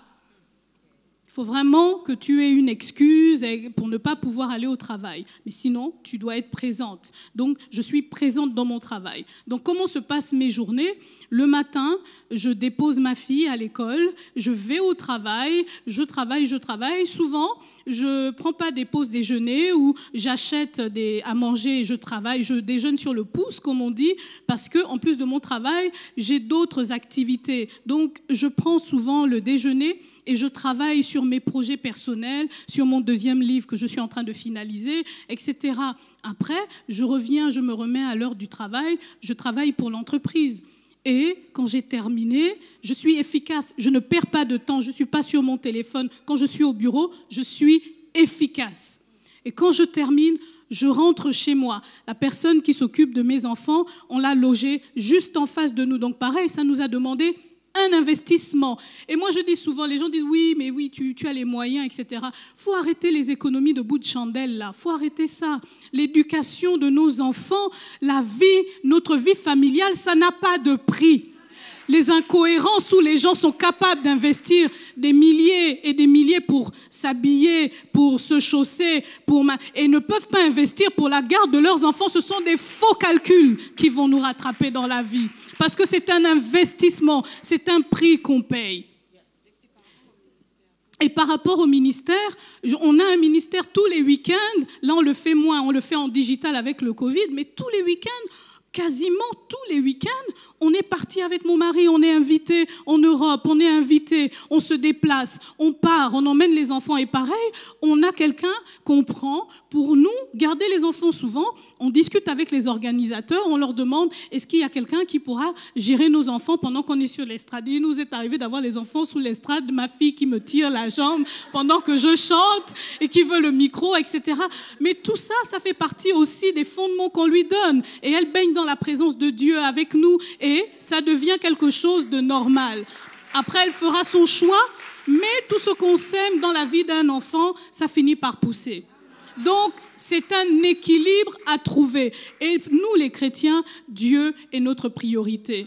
Mon mari et moi, pour nous, servir Dieu, c'est vraiment rendre à Dieu tout ce qu'il nous a donné. Notre vie serait incomplète si on ne servait pas le Seigneur. Du coup, on ne réfléchit pas et on le met dans notre agenda, ça fait partie de notre agenda. Et après, on prend des temps de vacances, parce que ça aussi, c'est important, savoir faire un break, se retrouver pour resserrer les liens.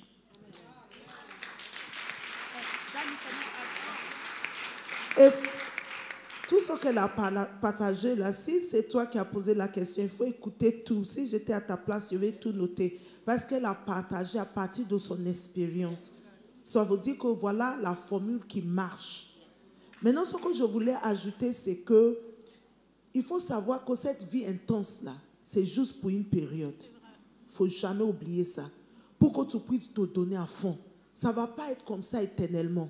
Il y avait un moment où moi, je cherchais mes enfants et puis ceci. Mais maintenant, là, je suis là. Cool, chic, chic. Cool, chic, chic. Et puis, il faut profiter des moments que tu as avec tes enfants. Moi, je te dis, aux États-Unis, j'envoie mon enfant à l'école, il ne prenait pas le bus, hein. Je l'envoie à l'école, je retourne à la maison, je fais à manger, je retourne, je le cherche. Et puis, il doit aller faire internship quelque part. Et puis, je viens avec la nourriture, avec quelque chose pour rafraîchir sa bouche quand il va finir. Je le dépose. Et puis après, des fois, puisque je suis fatiguée, il vient, je dors dans la voiture. Je l'attends. Mais maintenant, là, il suffit que je fasse $1000 tombent dans mon compte. Je plaisante même pas même. C'est un investissement. C'est-à-dire, les gens disent, comment tu fais? Dieu merci pour le ministère, mais mes enfants... Mais même depuis que je suis arrivée à Abidjan, celui qui est à Abidjan là, c'est comme si ceux qui sont aux États-Unis, quand je suis là-bas, c'est un défi. Tu ne vas pas dépenser un rang. J'arrive ici, mon fils dit, tu ne dépenses pas de l'argent. Tout ce que tu veux, je te donne. Il dit, tu veux quoi? Tu veux de l'argent? Mais je te donne. Et puis, il cherche des billets neufs qui sont nouveaux là. Il me donne des... Fais ça parce que c'est un investissement. Hein? Oh. Il y avait des mains levées. C'était où? Non, voici une dame tout juste là. Ok, pouvez-vous vous tenir debout comme ça, on va vous identifier. Après elle, la dame, d'accord, et puis celle qui est de l'autre côté, et ensuite là-bas. Et derrière, ok. Bonjour, pasteur. Oui, bonjour. Moi, je suis Madame Kofi. Je vais dire que Isha 2021, c'est la réponse à ma prière. Et vraiment, tous les sujets qui ont été débattus à Isha sont des sujets que nous avons débattus en couple durant cette semaine. Et donc, mon mari et moi, on est passé le temps qu'à se regarder parce qu'il y avait plein de réponses dans toutes les interventions des oratrices. Et je bénis le nom du Seigneur pour cela. Alors, ma question ce jour-là, c'est pas une question, c'est un peu une expérience personnelle. C'est relatif à ma carrière, en fait. Et je vais dire que quand j'ai fait 10 ans de chômage, et dès que j'ai eu mon travail, j'ai contracté une grossesse. Et je n'étais pas convertie, je tiens à préciser. Et je ne voulais pas perdre le travail que j'avais vraiment trimé pour avoir. Et dès que j'ai eu la grossesse, j'ai eu la mauvaise idée, sinon le mauvais conseil de faire une IGV, une intervention de grossesse. Et depuis lors, avec mon mari, on n'a pas d'enfants. Nous recherchons des enfants depuis cette intervention et le travail, je l'ai perdu 10 ans plus tard. Donc, il ne voulait pas que je fasse l'interruption. Il s'est interposé et pendant que j'étais chez le médecin, bon, je vais dire sa conscience le grondait, il m'a rejoint et malgré lui, il m'a assisté pour faire quelque chose qu'il ne voulait pas. Au jour d'aujourd'hui, nous recherchons un enfant et dans mes prières, il y a ce qu'on appelle la culpabilité qui revient chaque fois. C'est « tu n'aurais pas dû ». Le seul que je voulais te donner, tu l'as enlevé, tu vas galérer. Et donc, chaque fois, je dis j'ai la foi, mais cette voix-là revient toujours pour me rappeler ce qui a été fait. Et donc, j'aimerais avoir comme ça des rudiments pour affronter cette période-là. Bien que, sachant que je vais dominer, je sais que je vais gagner, mais j'ai besoin des armes nécessaires. Je vous remercie. Ok. Oui, il n'y a pas de souci. Donc, ce que je peux te dire déjà, c'est maintenant tu connais le Seigneur, d'accord? Tu as une communion avec lui, tu t'es repenti. Et le diable, c'est le spécialiste, en fait, de nous ramener tout ce qu'on a fait par le passé. Nous faire croire que c'est lié, c'est parce qu'il y a eu ci, il y a eu ça, que non. Non, peut-être que tu aurais même eu cet enfant, peut-être que l'enfant aurait eu quelque chose, peut-être qu'il ne serait pas resté, peut-être qu'il serait resté, tu n'en sais rien. Une chose est sûre, c'est passé, en fait. Donc maintenant, ce que tu dois faire, c'est de pouvoir demander au Seigneur, maintenant que je te connais, en fait, je veux qu'on remette, de toute façon, tous les compteurs sont remis à zéro. Donc maintenant, Seigneur, je dépends de toi, je m'attends à toi, mais entre-temps, je te sers. Entre-temps, s'il y a des choses que je dois faire, je les fais parce que je veux être utile, en fait. De toute façon, je suis mariée. En fait, ce que moi, je peux te dire, c'est que c'est vrai que dans une famille, quand Dieu met un homme et une femme ensemble, c'est pour qu'ils soient féconds, qu'ils multiplient, qu'ils assujettissent et tout. C'est vrai. Maintenant, il peut avoir, et il y a des cas bibliques, en fait, il y en a plusieurs, de personnes qui ont eu à attendre, en fait, la manifestation de leurs enfants. Mais ça ne fait pas d'eux, pour autant, une sous-famille, en fait. Ils sont dans un processus et le fait qu'ils soient ensemble, ils sont en train de croire en Dieu pour les enfants qui doivent arriver. Mais entre-temps, Dieu qui est le Dieu des temps et des circonstances, va leur donner d'être productifs jusqu'à ce que la promesse arrive à manifestation. Donc il faut que tu sortes complètement cette culpabilité de ta tête, en fait. Parce qu'en même temps, il y a des femmes qui ont fait des avortements mais qui continuent d'avoir des enfants. Voilà, donc voilà, si tu restes sur ça, ça va te bloquer et c'est peut-être ça qui pose problème. Yes.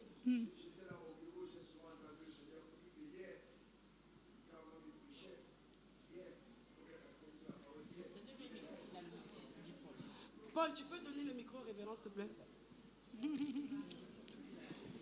C'est juste ce qui s'est passé hier. Comme elle était là hier. C'est tenu sur la parole d'hier. C'est inspiré. C'est ça. Quelque chose de nouveau a commencé depuis hier. Amen. C'est même là que j'allais atterrir. Ça, c'est Dieu. Parce que c'était ça, l'atterrissage. C'est ce que Dieu... Je vous suis en direct dans le... C'est ça. Donc, le Seigneur te donne ta réponse. C'est inspiré, en fait. C'est une nouvelle saison pour nous. Amen. Le diable est un menteur. Je voulais rebondir sur un aspect que finalement soulève ton point, c'est qu'il y a beaucoup de femmes qui culpabilisent lorsqu'elles tombent enceintes et qu'elles sont à la recherche d'un emploi. Je suis allée passer des entretiens devant un jury de 6 personnes. J'avais 6 mois de grossesse. Ils n'ont rien vu. Ils n'ont rien vu. Bon, après, je n'avais pas non plus un énorme ventre, mais ils n'ont rien vu. Et je veux vraiment libérer les femmes, parce que si tu es enceinte, tu n'es pas handicapée. Ta tête fonctionne normalement. Que cela ne constitue pas un frein dans l'envie de construire une carrière. Il y a plusieurs possibilités. Et moi, j'avais dit au chasseur de tête qui s'occupait de mon dossier, je lui avais dit que j'étais enceinte. Il m'a dit, écoutez, vous allez à l'entretien, s'il vous pose la question, vous le dites. Mais s'il ne vous pose pas la question, vous n'en parlez pas. Donc, il ne faut pas que ce soit un frein. Il faut que les femmes, dans leur tête, la grossesse, c'est une bénédiction, c'est un passage, comme disait maman, on passe par là, ça va passer, mais c'est un passage obligé vers la maternité. Donc, soyez libérés. Et la perte d'enfants, de grossesse aussi, parce que ça, moi, je veux le dire, moi, je suis passée par là. J'ai perdu une 2e grossesse. Et j'étais en pleine promotion de mon livre. J'étais vraiment, je ne comprenais pas et j'avais passé le 1er trimestre. C'était le deuil. Ça fait aussi partie de la vie d'un leader. Je devais faire des interviews où je parlais d'autres choses. Mais le Seigneur m'a donné la force d'assumer tout ça alors que je vivais le deuil et que j'étais en pleine perte de cette grossesse qui était déjà bien avancée, dont même le médecin m'avait déjà fait le certificat médical. Ça fait partie de la vie, mais Dieu nous relève. C'est bon, c'est fait. Amen. Qui était après elle, c'était OK.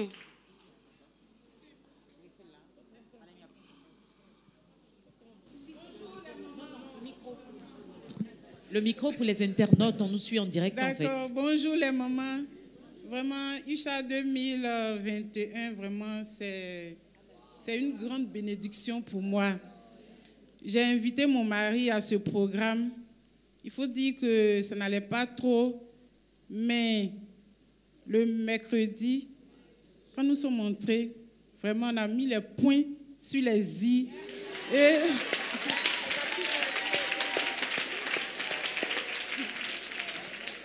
Et aujourd'hui, vraiment, notre love, là, on ne peut pas nous arrêter.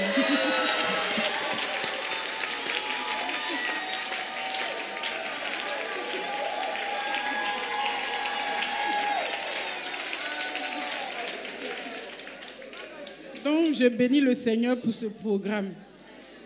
Maintenant, moi, ma question ou bien ma préoccupation, c'est que je me nomme d'abord Madame Yapo. Ça me fait 22 ans de mariage. Et dans les 7 premières années, j'aimais souvent donner mon expérience dans les réunions, dans mon église. J'aimais souvent partager ce que je vivais parce que je vivais le paradis et ainsi de suite. Et donc, j'aimais souvent partager. Et puis après, vraiment, le vent soufflait. Et c'était devenu... Comme la maman l'a dit hier, informe et vide, vide et informe. Informe et vide. Donc, après, les choses se sont stabilisées. Mais pas comme cette semaine-là. Hein.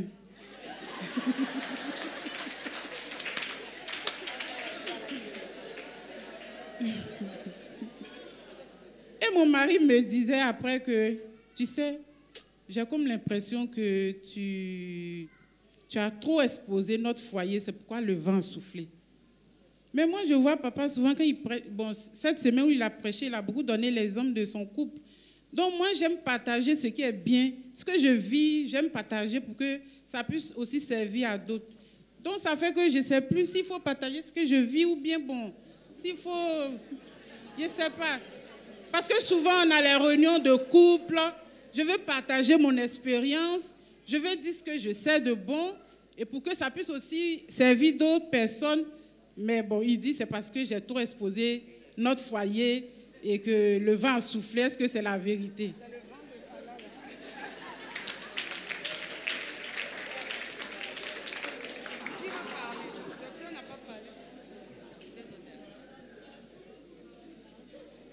Bon, je comprends très bien ta question parce que je pense avoir expérimenté aussi à peu près le même souci. Le vent, effectivement, avait soufflé parce que dans les premières années, j'étais trop contente. Je croyais que c'était un acquis. Donc, disons que je prenais beaucoup de risques. Et mon mari me faisait le même reproche. Partager son expérience, c'est bien.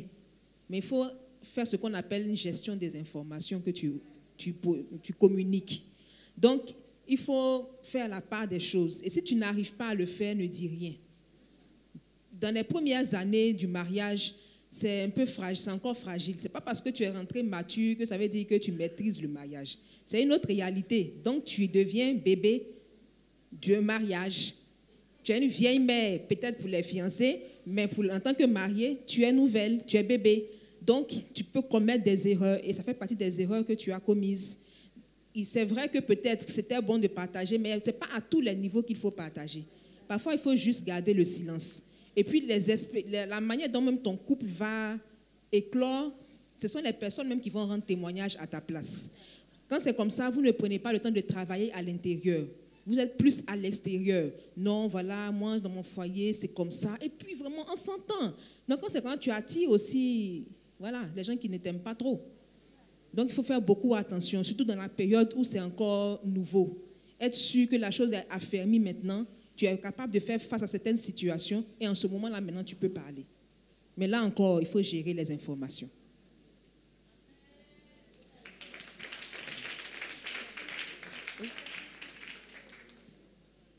D'accord.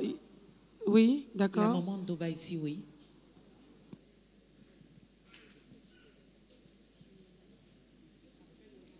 Je salue tous les bien-aimés dans le nom de Jésus. C'est vraiment une joie. Je peux enlever. C'est monter juste le micro. Vous pouvez remettre le masque, il n'y a pas de souci. D'accord. Voilà, pour qu'on vous entende. Ok. Je bénis le Seigneur pour vos vies. Ça fait 2 ans que je suis au temple de la foi. Et vraiment, j'ai eu une formation pastorale. Mais je suis arrivée ici, quand j'ai regardé, j'ai décidé de rester et d'apprendre. Et c'est ce que je suis en train de faire. Là même, je me suis inscrite à l'école de potier parce que je veux connaître davantage. Donc, je ne me fais pas présenter comme pasteur. Je reste parmi le peuple pour apprendre. Et c'est ce que je vais faire. Je vais apprendre au pied du père de la maison. Donc, je voudrais parler par rapport à ce que notre sœur nous a dit par rapport à la carrière. La carrière. Tu veux apporter quelque chose ou tu veux poser une question? Bon, en même temps, c'est une question, en même temps, parce que moi-même, j'ai vécu ça, parce que moi-même, comme la sœur l'a dit, moi, je me suis mariée très jeune. Très jeune, je partais encore à l'école. Mais il y a des hommes, quand ils épousent une femme, ils ne veulent pas que la femme travaille. Et dans ce cas, puisque quand je me suis mariée, j'ai quitté mon pays, je n'étais pas dans mon pays. Donc, il a fait de moi ce qu'il voulait.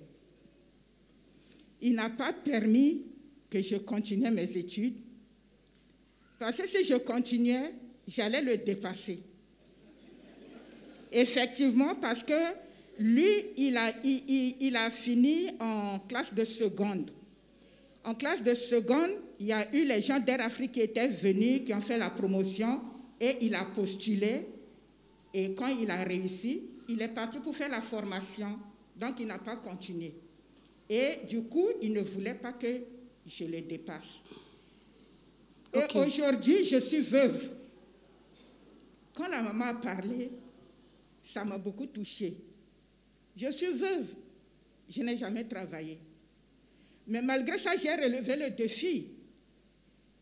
J'ai eu les enfants. Parce que quand il m'a dit, si tu veux aller à l'école, il faut élever mes enfants. Quand ils seront grands, tu vas aller à l'école. Mais j'ai relevé le défi. J'ai relevé ce défi parce que quand j'étais rentrée au pays, j'avais déjà 40 et quelques années. Je suis partie m'inscrire. Super.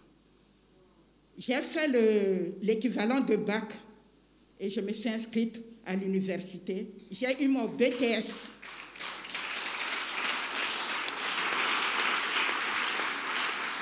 J'ai eu un BTS assistant de direction. Super. Malheureusement, je n'ai pas pu travailler avec.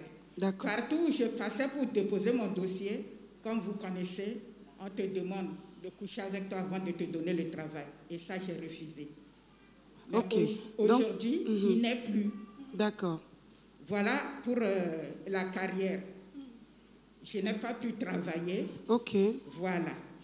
Et dans ce cas... Oui, dans ce cas... Voilà, oui, dans ce cas... Quelques secondes, oui.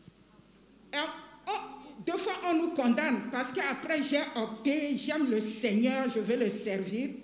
Mais j'ai eu des critiques. J'ai eu des critiques de ma propre famille. On dit, mais là, regarde-la. Elle est déjà vieille, elle est partie à l'école, elle a eu le diplôme, tout. Et au lieu de travailler, elle dit qu'elle va servir le Seigneur. Alors que ce n'était pas de ma faute. Je ne trouvais pas le travail. Donc, je voudrais que vous abordiez un peu dans ce sens-là. Peut-être qu'il y a des gens dans ce cas. Oui. Et j'ai perdu mon mari dans un accident d'avion. Je n'ai pas vu le corps. La douleur.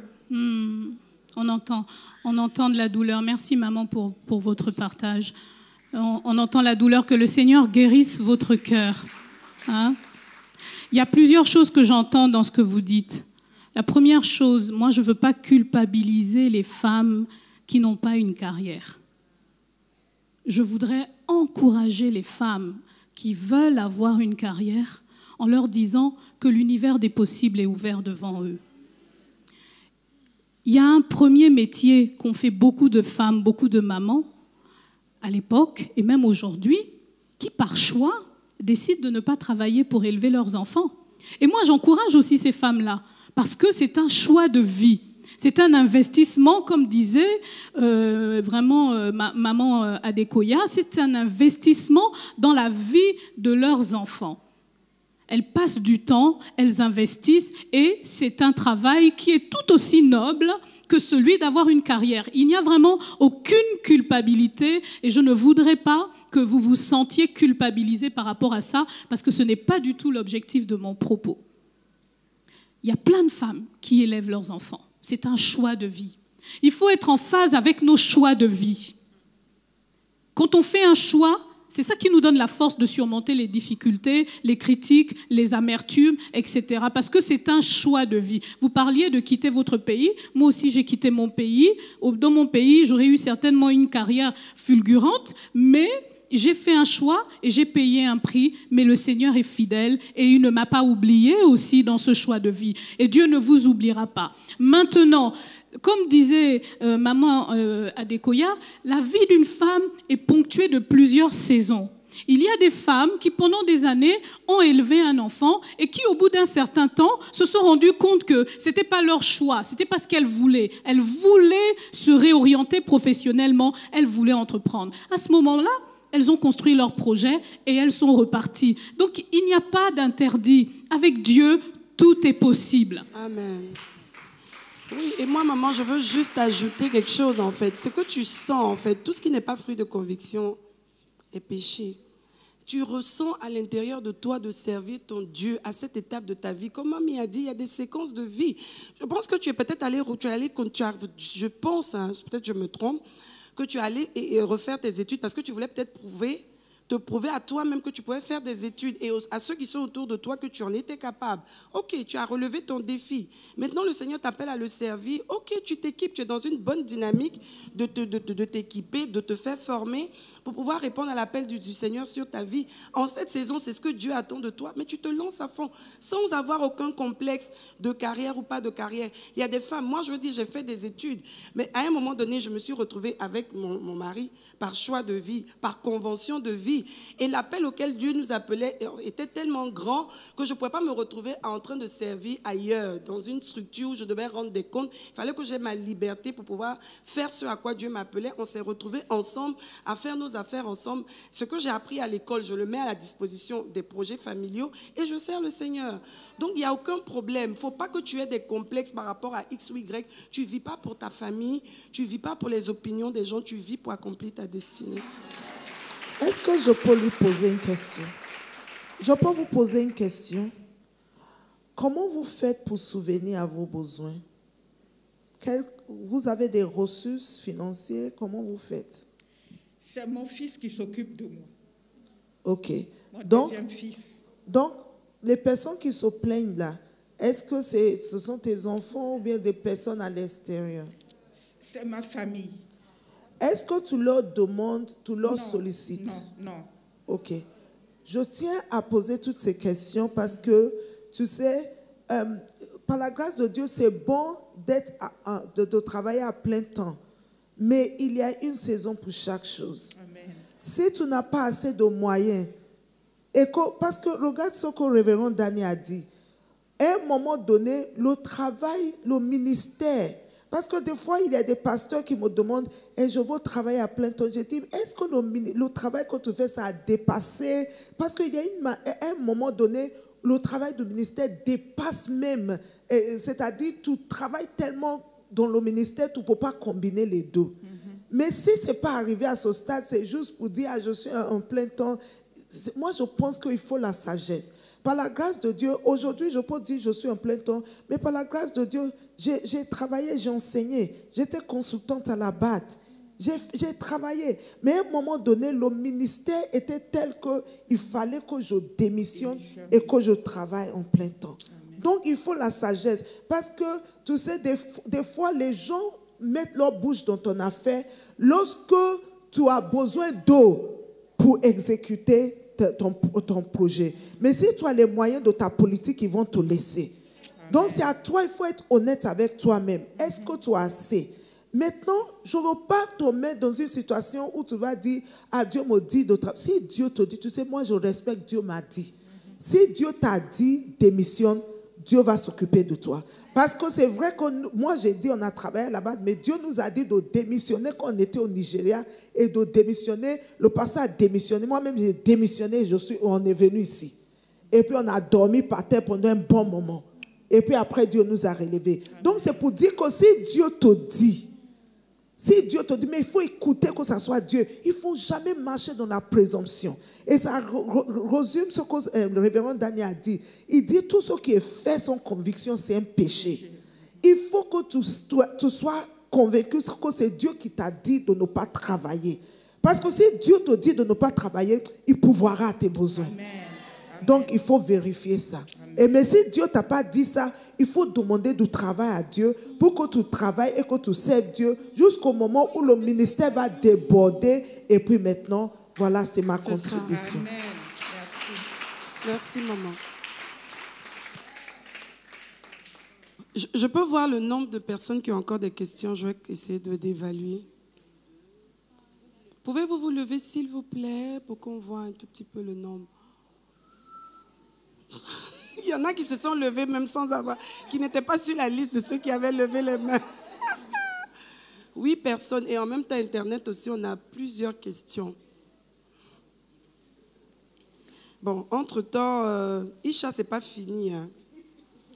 Oui, parce que dimanche, demain, on aura des cultes assez particuliers avec des questions. Donc, il y aura un temps de questions et de réponses aussi. Donc, même si on n'a pas tout abordé maintenant, on pourra continuer parce que tout à l'heure, on va prendre notre repas et comme on a des cultes aussi demain, on ne voulait pas monopoliser en fait tout le monde parce qu'il y a du travail, on doit se préparer aussi pour demain. Donc vraiment, attends, elle est très violente, hein. Ça dit que je parle, elle a la main comme ça. Oui, 1 ou 2 questions et puis on va clore. Donc on la prendra. Celles qui sont restées debout là, c'est la violence. La deuxième là-bas. Et puis, on verra. Oui. Et voilà, et vous pouvez aussi écrire vos questions, oui. Et nous les faire, voilà, des questions qu'on peut retrouver, on pourra toucher ça même demain. Forcément. Les questions, vous n'avez même pas besoin, ça peut être anonyme. Si vous voulez aussi, vous mettez vos noms, mais pas forcément. Bonjour maman. Bon, ma question est la suivante. Voilà, si une femme, après son premier accouchement, c'était vraiment difficile, maintenant elle veut se reposer en attendant faire une autre. Elle n'a pas de retour de couche. Elle utilise, parmi les méthodes, des méthodes, elle utilise l'une des méthodes, mais ça n'a pas marché. Donc, elle ne sait même pas si elle est tombée enceinte ou pas. Et après, elle constate qu'elle est malade et puis elle tombe enceinte. Cela l'affecte. Franchement, émotionnellement, son travail, en fait, ça a touché son mental, ça a touché sa vie, franchement dit. Et son mari même s'est même plaint, pourquoi. Mais après, ça va. Mais la personne même est touchée. La personne n'arrive pas à comprendre, parce qu'elle a fait des programmes avec Dieu. Elle a dit, ah Seigneur, je vais te servir après cet enfant-là, je vais attendre encore des années pour pouvoir faire un autre enfant. Donc, bon, face à cette situation, qu'est-ce que...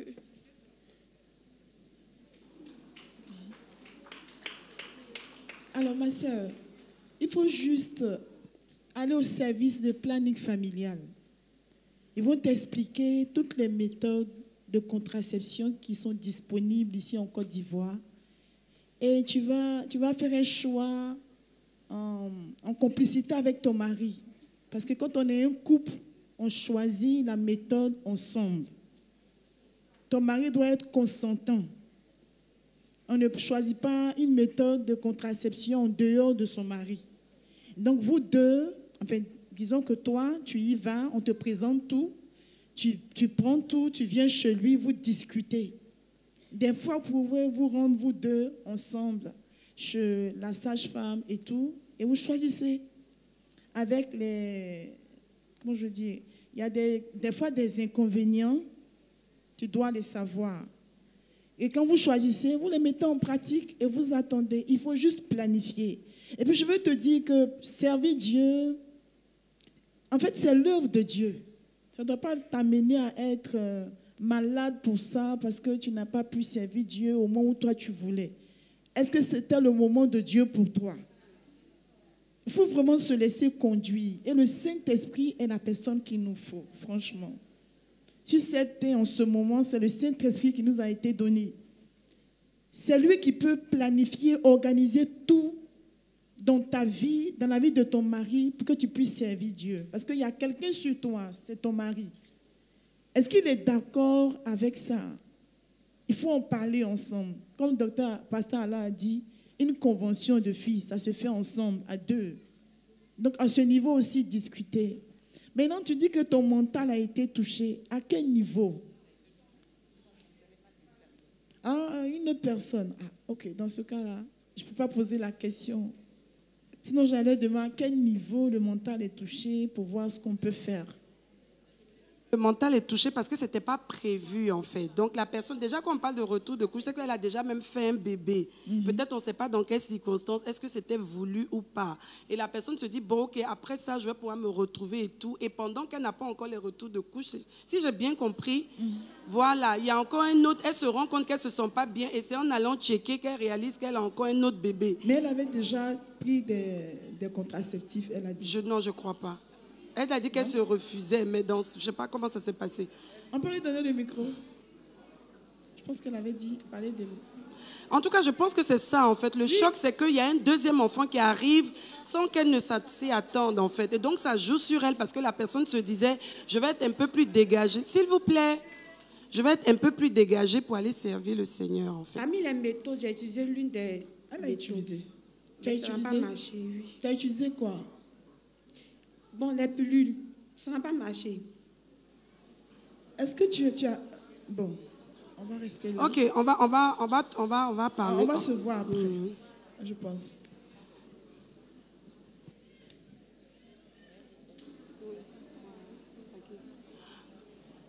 Ok, on va donner 10 minutes supplémentaires, mais vraiment, soyez concise, précise, d'accord? Merci. Chut. Bonjour, Mommy. Ma question est la suivante. Lorsque Madame Andrés parlait, elle a dit, dans la vie d'une femme, il y a des listes. Donc moi, personnellement, je voudrais qu'elle donne quelques-uns, si c'est possible, tout, pour qu'on puisse être orienté. Des listes? Des listes? Vous avez dit, il y a des listes dans la vie d'une femme. Les listes. C'était dans quel contexte? Lorsqu'elle est en train de les piliers, l'exposer, en fait. Des piliers. Les piliers. S'il vous plaît, ne l'intimidez pas, ne l'embrouillez pas, ne la mettez pas sous pression. Elle est libre dans la présence de son Père. Absolument. Alors, il y a des listes dans le sens où on peut faire, nous, vous savez, ce qu'on appelle une wish list de notre vie, de ce qu'on voudrait réaliser dans la vie. Peut-être que c'est ça. Alors, on se dit, toute femme, de toutes les façons, a sa liste dans la vie ou sa wish list, on l'appelle comme on veut, ou son projet, en disant, moi, à 20 ans, j'aimerais me marier, j'aimerais cocher la case du mariage. À 22 ans, j'aimerais cocher la case des enfants. À 25 ans, la case, je vais y arriver, la case de autre chose. Ça, c'est peut-être de ça dont vous parlez? Voilà. Et c'est quoi la question par rapport à ça? Je voudrais que vous donniez plus de détails là-dessus. Je pense que c'est ce qu'elle vient de faire. Voilà. En fait, quand elle parlait de la liste, je peut-être le dirais différemment, elle voulait dire en fait que chacune d'entre nous devrait pouvoir faire une liste en fait. C'est vrai qu'on avait des listes. Moi, je dirais même, je pense que c'est même ce qu'elle voulait dire. Le fait que tu aies maintenant rencontré le Seigneur, tu avais peut-être une liste d'avant. Et maintenant, tu dois rentrer dans ta communion avec le Seigneur, lui demander quelle est la nouvelle liste en fait. Comment est-ce que tu veux que je puisse appréhender les choses par rapport au mariage qui arrive? Enfin, appréhender. Comment tu voudrais que je puisse voir les choses selon toi? Est-ce que maintenant je dois me concentrer? Parce qu'il y a des filles, par exemple, qui ont dit, bon, moi, je pense que c'est le temps du mariage. Et dans leur communion avec le Seigneur leur a dit, c'est même pas le moment. Occupe-toi d'autres choses. Je veux t'équiper pour d'autres choses maintenant. Et elles oublient, c'est-à-dire elles mettent ça de côté. Quand je dis oublie, c'est-à-dire elles mettent ça en parenthèse, alors que dans leurs projets initiaux, c'était vraiment là l'objectif à atteindre du moment, en fait. Donc, je ne sais pas. Oui, c'est absolument ça. Et je dirais en complément que, comme dit la Bible, le cœur de l'homme est plein de projets, mais c'est le dessein de l'Éternel qui s'accomplit. Donc, on peut faire toutes les listes qu'on veut, mais on les soumet, bien entendu, au Seigneur. Et aussi, on se donne les moyens d'atteindre la liste, parce qu'il ne suffit pas de dire que je veux, par exemple, je veux travailler comme médecin. Si tu voudrais travailler comme médecin, il faudrait que tu les prépares dans le choix de tes études déjà. Ou si tu voudrais servir Dieu, il faudrait que dans le choix de ton époux, tu choisisses aussi quelqu'un qui puisse t'accompagner dans ce ministère-là. Une femme disait que tu choisis quelque part ton mariage en fonction de la destinée que Dieu a pour toi, et pas l'inverse. Parce que si tu veux avoir une carrière et que tu es un homme dans l'éducation, dans la culture, c'est que tu sois au foyer, ma sœur, tu vas d'abord commencer par ce combat-là avant de rentrer dans celui de ta carrière.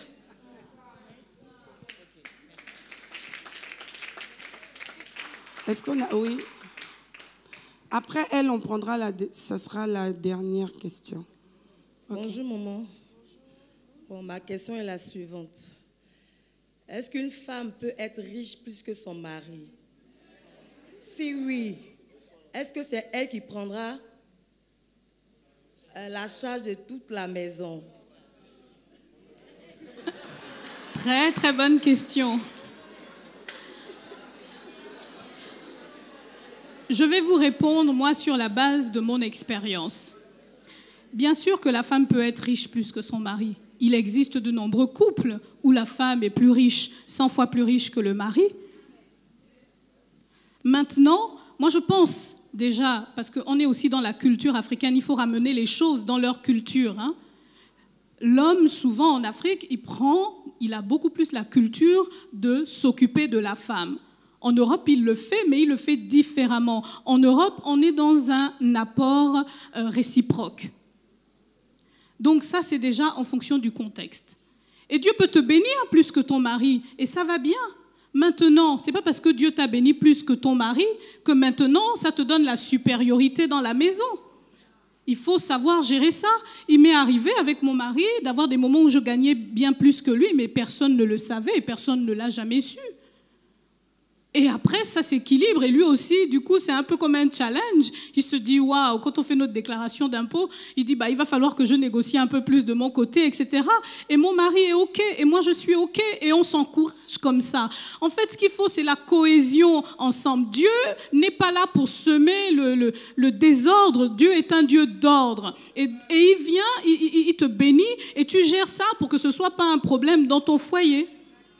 Et on peut participer, d'ailleurs beaucoup de femmes en Afrique le font de plus en plus, non, participent à la vie du foyer conjugal. Comme je vous ai dit, un va plus loin, mais deux, ils vont encore beaucoup plus loin. Et dans la vie, il y a des saisons. Il peut y avoir des saisons où ton mari peut perdre son travail, il peut avoir une difficulté, et ton travail à ce moment-là va t'aider à pourvoir aux besoins de la maison. Mais ça ne veut pas pour autant dire que tu deviens l'homme. C'est juste que c'est une crise que vous traversez et que toi, tu viens vraiment couvrir le foyer. Et ça, c'est une réalité que beaucoup de femmes doivent avoir. Il existe des hauts et des bas. Mais Dieu nous donne la capacité d'avancer dans ce cadre-là.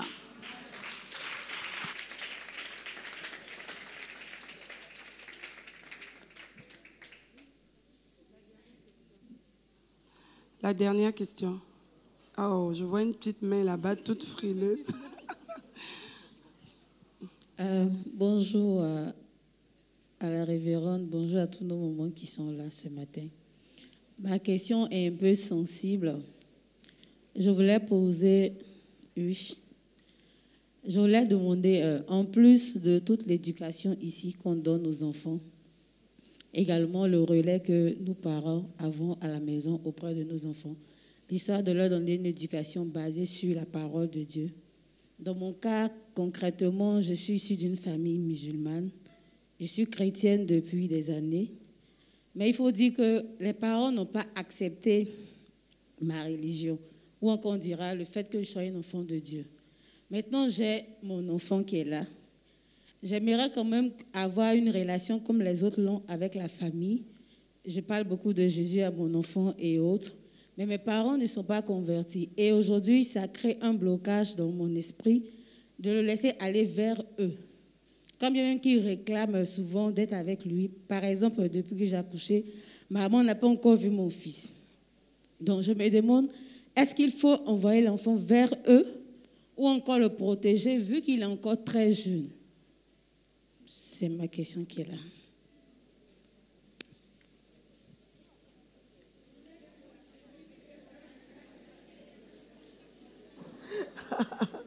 Alléluia. Moi, je suis directe. Et tout le monde ici d'ailleurs. Moi, quand mes enfants étaient jeunes, je pouvais aller avec eux rendre visite aux gens. Mais je ne faisais jamais de sleepover. Sleepover, c'est quand tu envoies ton enfant pour aller dormir quelque part la nuit.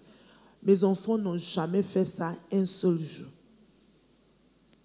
Et puis même les anniversaires chez leurs amis, il fallait que je sois sûre. Tu sais, nos enfants, c'est Dieu qui nous a envoyé nos enfants pour que nous soyons une couverture spirituelle pour nos enfants. Je ne dis pas de ne pas rendre visite à tes parents, mais il ne faut jamais, jamais, jamais envoyer ton enfant et laisser ton enfant là-bas. Jamais. Chaque fois tu y vas, même s'il y a des gens qui étaient fâchés avec moi, parce que je me rappelle un dimanche particulièrement, on a fini le culte, il y a un de mes enfants qui jouait avec une sœur. Maintenant, la sœur dit, attends, je vais partir à la maison avec ton fils et puis je vais le ramener le soir. J'ai dit, jamais. Elle était choquée. La femme de pasteur, quel est son problème? Mais tu sais, quand il s'agit des enfants, tout peut être fâché, ça, ce n'est pas mon problème. Elle était fâchée, j'ai géré ça, je lui ai dit, sorry. Je n'ai pas permis à ce que mon enfant l'accompagne à la maison. Non. Dernièrement, mon fils parlait de ça. Il disait que c'était cette éducation qu'il va donner à ses enfants aussi. Parce que tu sais, là, il y a les réalités spirituelles qui sont là. Il y a les réalités spirituelles. À part les réalités spirituelles, les gens qui sont dans des trucs bizarres. Nous, on remercie le Seigneur. Il y a des choses que nos parents ont fait. Il a fallu des prières, des confessions pour qu'on se débarrasse de ça. Tu vas aller mettre ton enfant dedans. Et puis l'enfant va faire des cauchemars. Tu vas dire, je ne comprends pas. Ah. Parce que les enfants sont sensibles, surtout quand ils sont jeunes, ils ne savent pas ce qui se passe. Et puis aussi, il y a l'éducation même au niveau de comment parler. Ton enfant va aller quelque part pour aller choper des manières de parler qui sont bizarres. Donc, il y a trop de choses. Je ne dis pas qu'il ne faut pas rendre visite.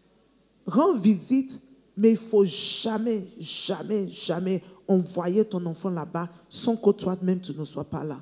C'est ça.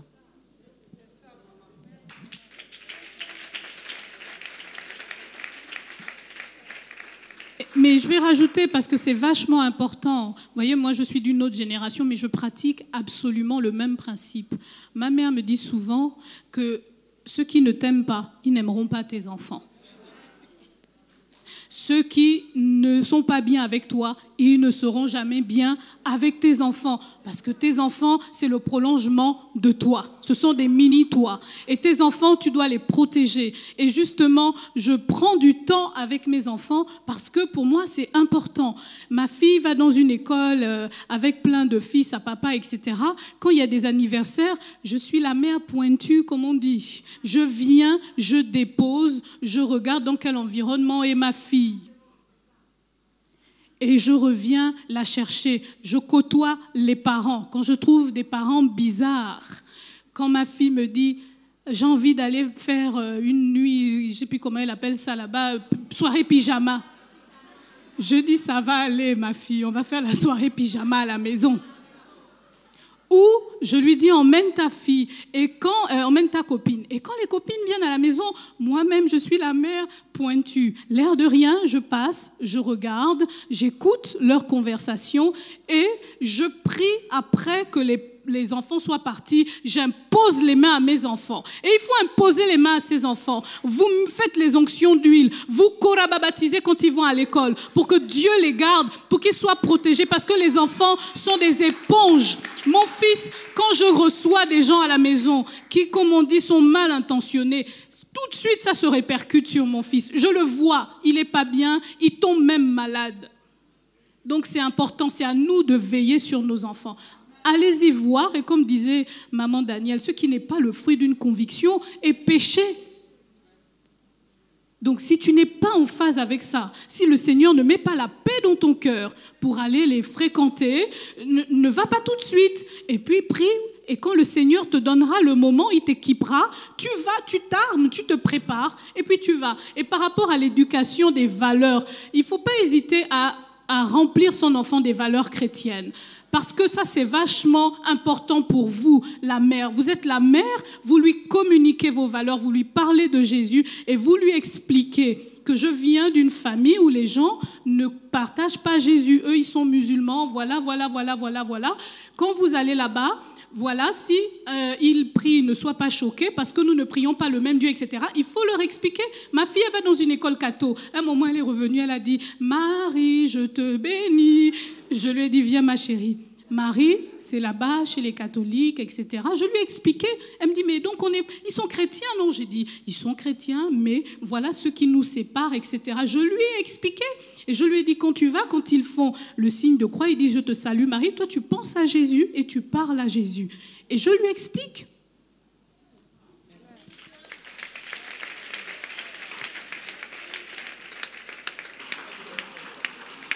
Ok, gloire à Dieu.